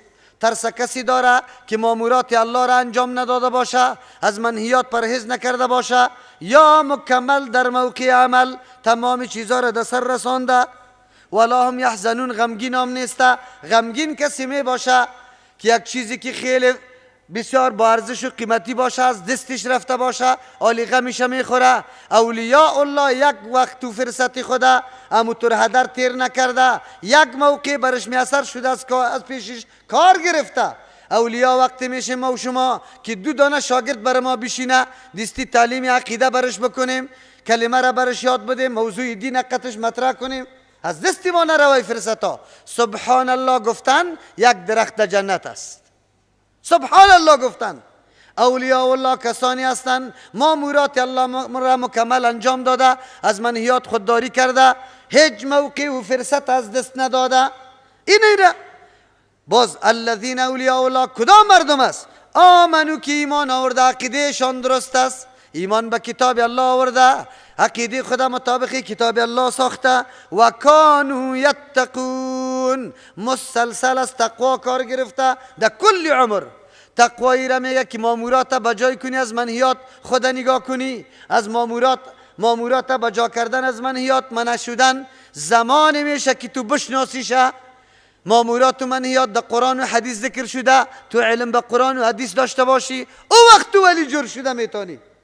پس این پیر صاحب که یک روزم مدرسه را نخوانده، در خانقاه نشسته، از کجا ولی جور شد؟ او مامور بهی را منهی عنه فکر میکنه، منهی عنه را مامور بهی، بدعت سنت میدانه، سنت انگشت ده انگشتی سبابه تانه ده در قاعده در سر ایران که ماندی بالا کو، پیر صاحب امر میکنه مرید خدا قطع کنید انگشت زیره. ایره من یقینی میگم که قطع کرده، خب به امر پیر صاحب قطع کرده. انگشت بالا کردن در قاعده چیست؟ او مردکه گفته که انگشت قطع کنی. صاحب خلاصه تا نام گفته، میگه این چیست؟ حرام است. به خاطر سعی کنه، علم نیسته. بدعت سنت میگه، سنت بدعت میگه. از کجا ولی شد؟ و کانو یتقون، مسلسل از تقوا کار گرفته باشه، در تمام عمر پابند حرکت و تعلیماتی کی رسول الله صلی الله علیه و سلم باشه. این را ولی میگه. اینمی اولیای کرامه. ای اولیای کرام یا 2 قسم است، یکی سابقین است، یکی مقربون است. چی است؟ اصحاب المیمنه یا سابقین برش بگویم. اینمی اصحاب المیمنه که عملنامه به دست راست داده میشه، و یکی سابقین است که بدون حساب داخل میشه. هر 2 طایفه را به نام ابرار یاد میکنه. در مقابلش کی است؟ فجار است. ابرار علایده است، فجار علایده است. ابرار در دنیام، در برزخم، در آخرتم الله متعال مشخصات برش داده. در دنیا چه مشخص داره ابرار؟ مطمئن می باشه در کدام عملی که انجام میده، نماز میخوانه مطمئن است، سلامتی صدر، صفایی سینه برش حاصل است، بالکل هیچ نوع خدشه در قلبش وجود نداره، عقیده صاف و پاک قرآنی داره، معرفت الله متعال برش حاصل است، موافقت طریقه رسول الله صلی الله علیه و سلم در هر عمل و کردار خود میکنه. خلاصه اصل زندگی آدم تسلیمی مکمل به چی است؟ بگوی به شریعت. قلب سلیم داره، قلب سلیم، هیچ پاک از هر قسم بدعت و شرک و گپا. در عالم برزخ چی علامه داره؟ عالمی که در بین دنیا و آخرت قرار داره، بالکل از تمام عذاب قبر مسئول است، هیچ نوع ترس و وحشت سرش نمیاد، بلکه کلکینی از جنت برش باز شده، از نعمتهای جنت چی میشه؟ استفاده میکنه. مشخصات آخرتش دخول جنت، رسیدن به هدف والایش که دیداری کیست؟ الله متعال. صلی الله نصیب ما بکنه و ما را ابرار کنه. بالمقابلش فجار است و در دنیا مشخصات داره. در دنیا در تاریکی زندگی میکنه، در اضطراب و پریشانی، مطمئن نیستن. یکی سینهشان قید میشه، هیچگاه برش زندگی آرام و مطمئن برش حاصل نمیشه. همیشه در بدعت، معصیت، گناه دنبال روی خواهشات میکنه.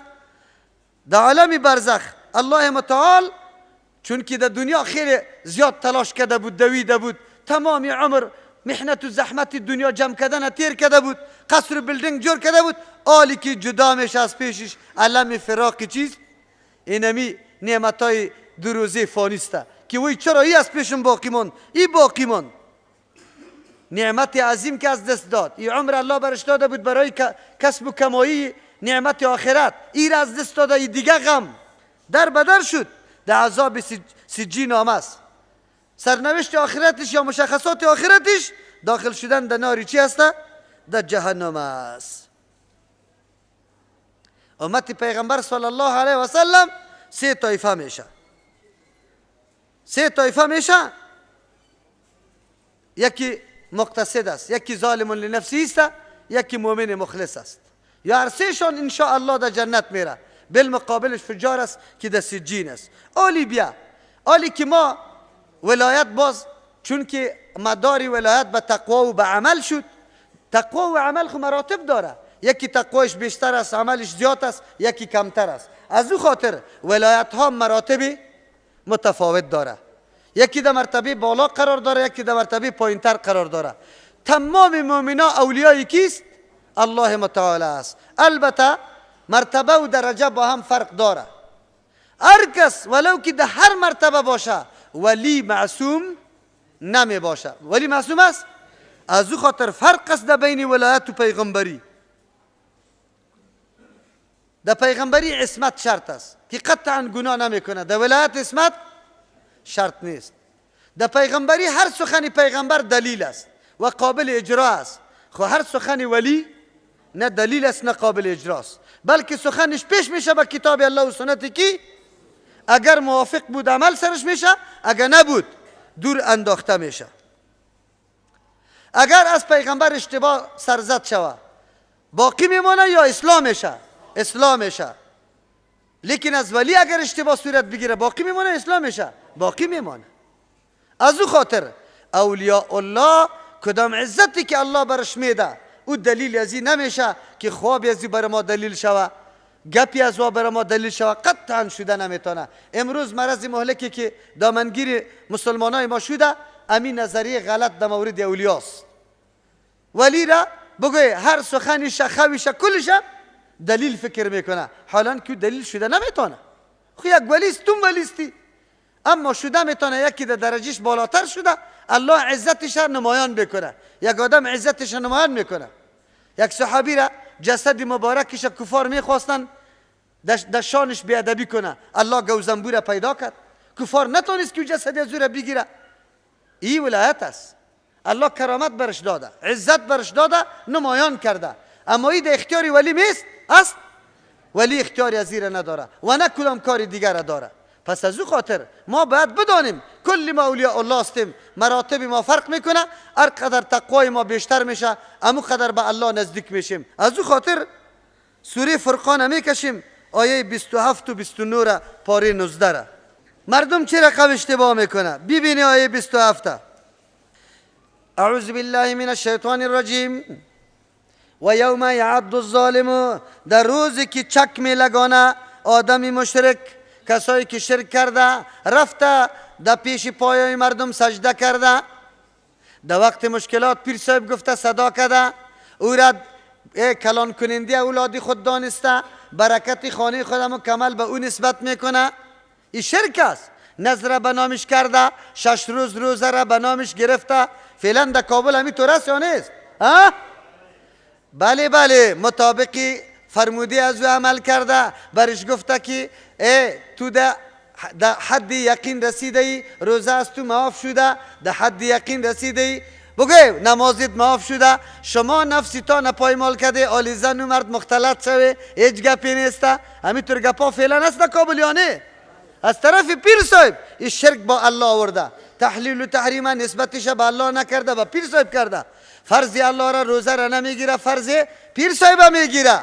پیر صاحبی کارا کرده، لیکن یک روز میرسه دندان میگیره میخواه، انگشت خودم میگه یوم یعض الظالم، روزی که مشرک میگزه علی یدای بالای دستای خود، یقول میگه یا لیتنی اتخذت مع الرسول سبیلا، ای افسوس کاش که میگرفتم همراه پیغمبر را در راه پیغمبر روان میشدم. یا ویلتا، ای افسوس هلاکت باشه، لیتنی لم اتخذ فلانا خلیلا، فلانی را به دوستی نمیگرفتم. چرا؟ لقد اضلنی عن الذکر، مرا گمراه کرد، خطا کرد از قرآن، از ترجمه قرآن. مرا گفت لطایف تو باز جریان پیدا نمیکنه، تلاوت قرآن 50 روز بند کو، نخوان قرآن کریمه، نخوان قرآن کریمه که لطایف باز کار نمیکنه. لقد اضلنی عن الذکر، مرا از قرآن گمراه کرد. بعد از جاءنی، پس از اینکه ترجمه آمده بود، رفیق دیگه کشکده رایی بود، ما کشکده در خانقاه روان بودم، اونجا در قرآن ترجمه روان بود، مرا نماندن. و کان الشیطان للانسان خذولا، شیطان انسان رسوا میکنه، ذلیل میکنه، نمیماند نکشه. آلی اینطور مردم گمانی چی داره؟ او خو شیطانت می داشته باشه که بروی چی میکنی؟ برای چی میگه؟ تو خو آمدی اوجا که یک جنگ و جدل هم در بینتان شده بود، قطعی بیادران ناکوک شدی، خیر است، پدریت مادریت دیگه تو آزار نده. جنی وقت راپور به پیر آوردنی، او جنی کی قطعی مردم خدمت میکنه که یک دفعه تو را کافر نسازه، جنی قطعت خدمت نمیکنه. سری قرآن پای نمانی، شاشه نکنی، نعوذ بالله قطعت یک جای نمیشه. وقتی کی کار کردی، مرید صاحب که وقتی پیش پیر صاحب میرسه، جنی وقت در پیر صاحب میگه که جنگ کرد قطعی مادری خود. اینجا که میگه مادری تا چرا آزار میدی؟ اوی مرید یک دم میترسه که از کل حالاتی ما خبر داره. عجیب است. این عقیده کرد که البته ولیست. چی است بگوی؟ خبر نیست که شیطانی بزرگ است. این اول شیطان برش آورده. اینی طور است. ولی کسی میشه که متبع چی باشه؟ سنت رسول الله صلی الله علیه و به عقیده قرآن ملبس باشه. الله متعال نصیب ما و شما بکنه. فواید سوره فاتحه انشاءالله غیر المغضوب علیهم ولا الضالین باقی مانده، اگر حیات باقی بود انشاءالله میخوانیم. سبحان ربک رب العزة عما یصفون و سلام علی المرسلین والحمد لله رب العالمین. دعا بکنید در حق بعضی دوستا، خصوصا یک تفلک مرمی خورده که الله شفای کامل برش نصیب بکنه. الله متعال کل حاجات و ضروریاتی که ما و شما مشروع داریم الله برآورده بسازه. الله گناه های ما و شما را معاف کنه. پروردگار جل جلاله به فضل و احسان خود از هر قسم گمراهی ها و شکوک و شبهاتی که در زندگی ما از ما صورت گرفته الله کلش معاف کنه و ما را در صراط مستقیم، جاده مستقیم برقرار داشته باشه. از هر قسم انحراف و گمراهی ما را نجات بده. پروردگار کل اهل اسلام توفیق نصیب بکنه که در صراط مستقیم روان شوه و در جمله منعم علیهم ما را شمار کنه. ربنا تقبل منا انك انت السمیع العلیم.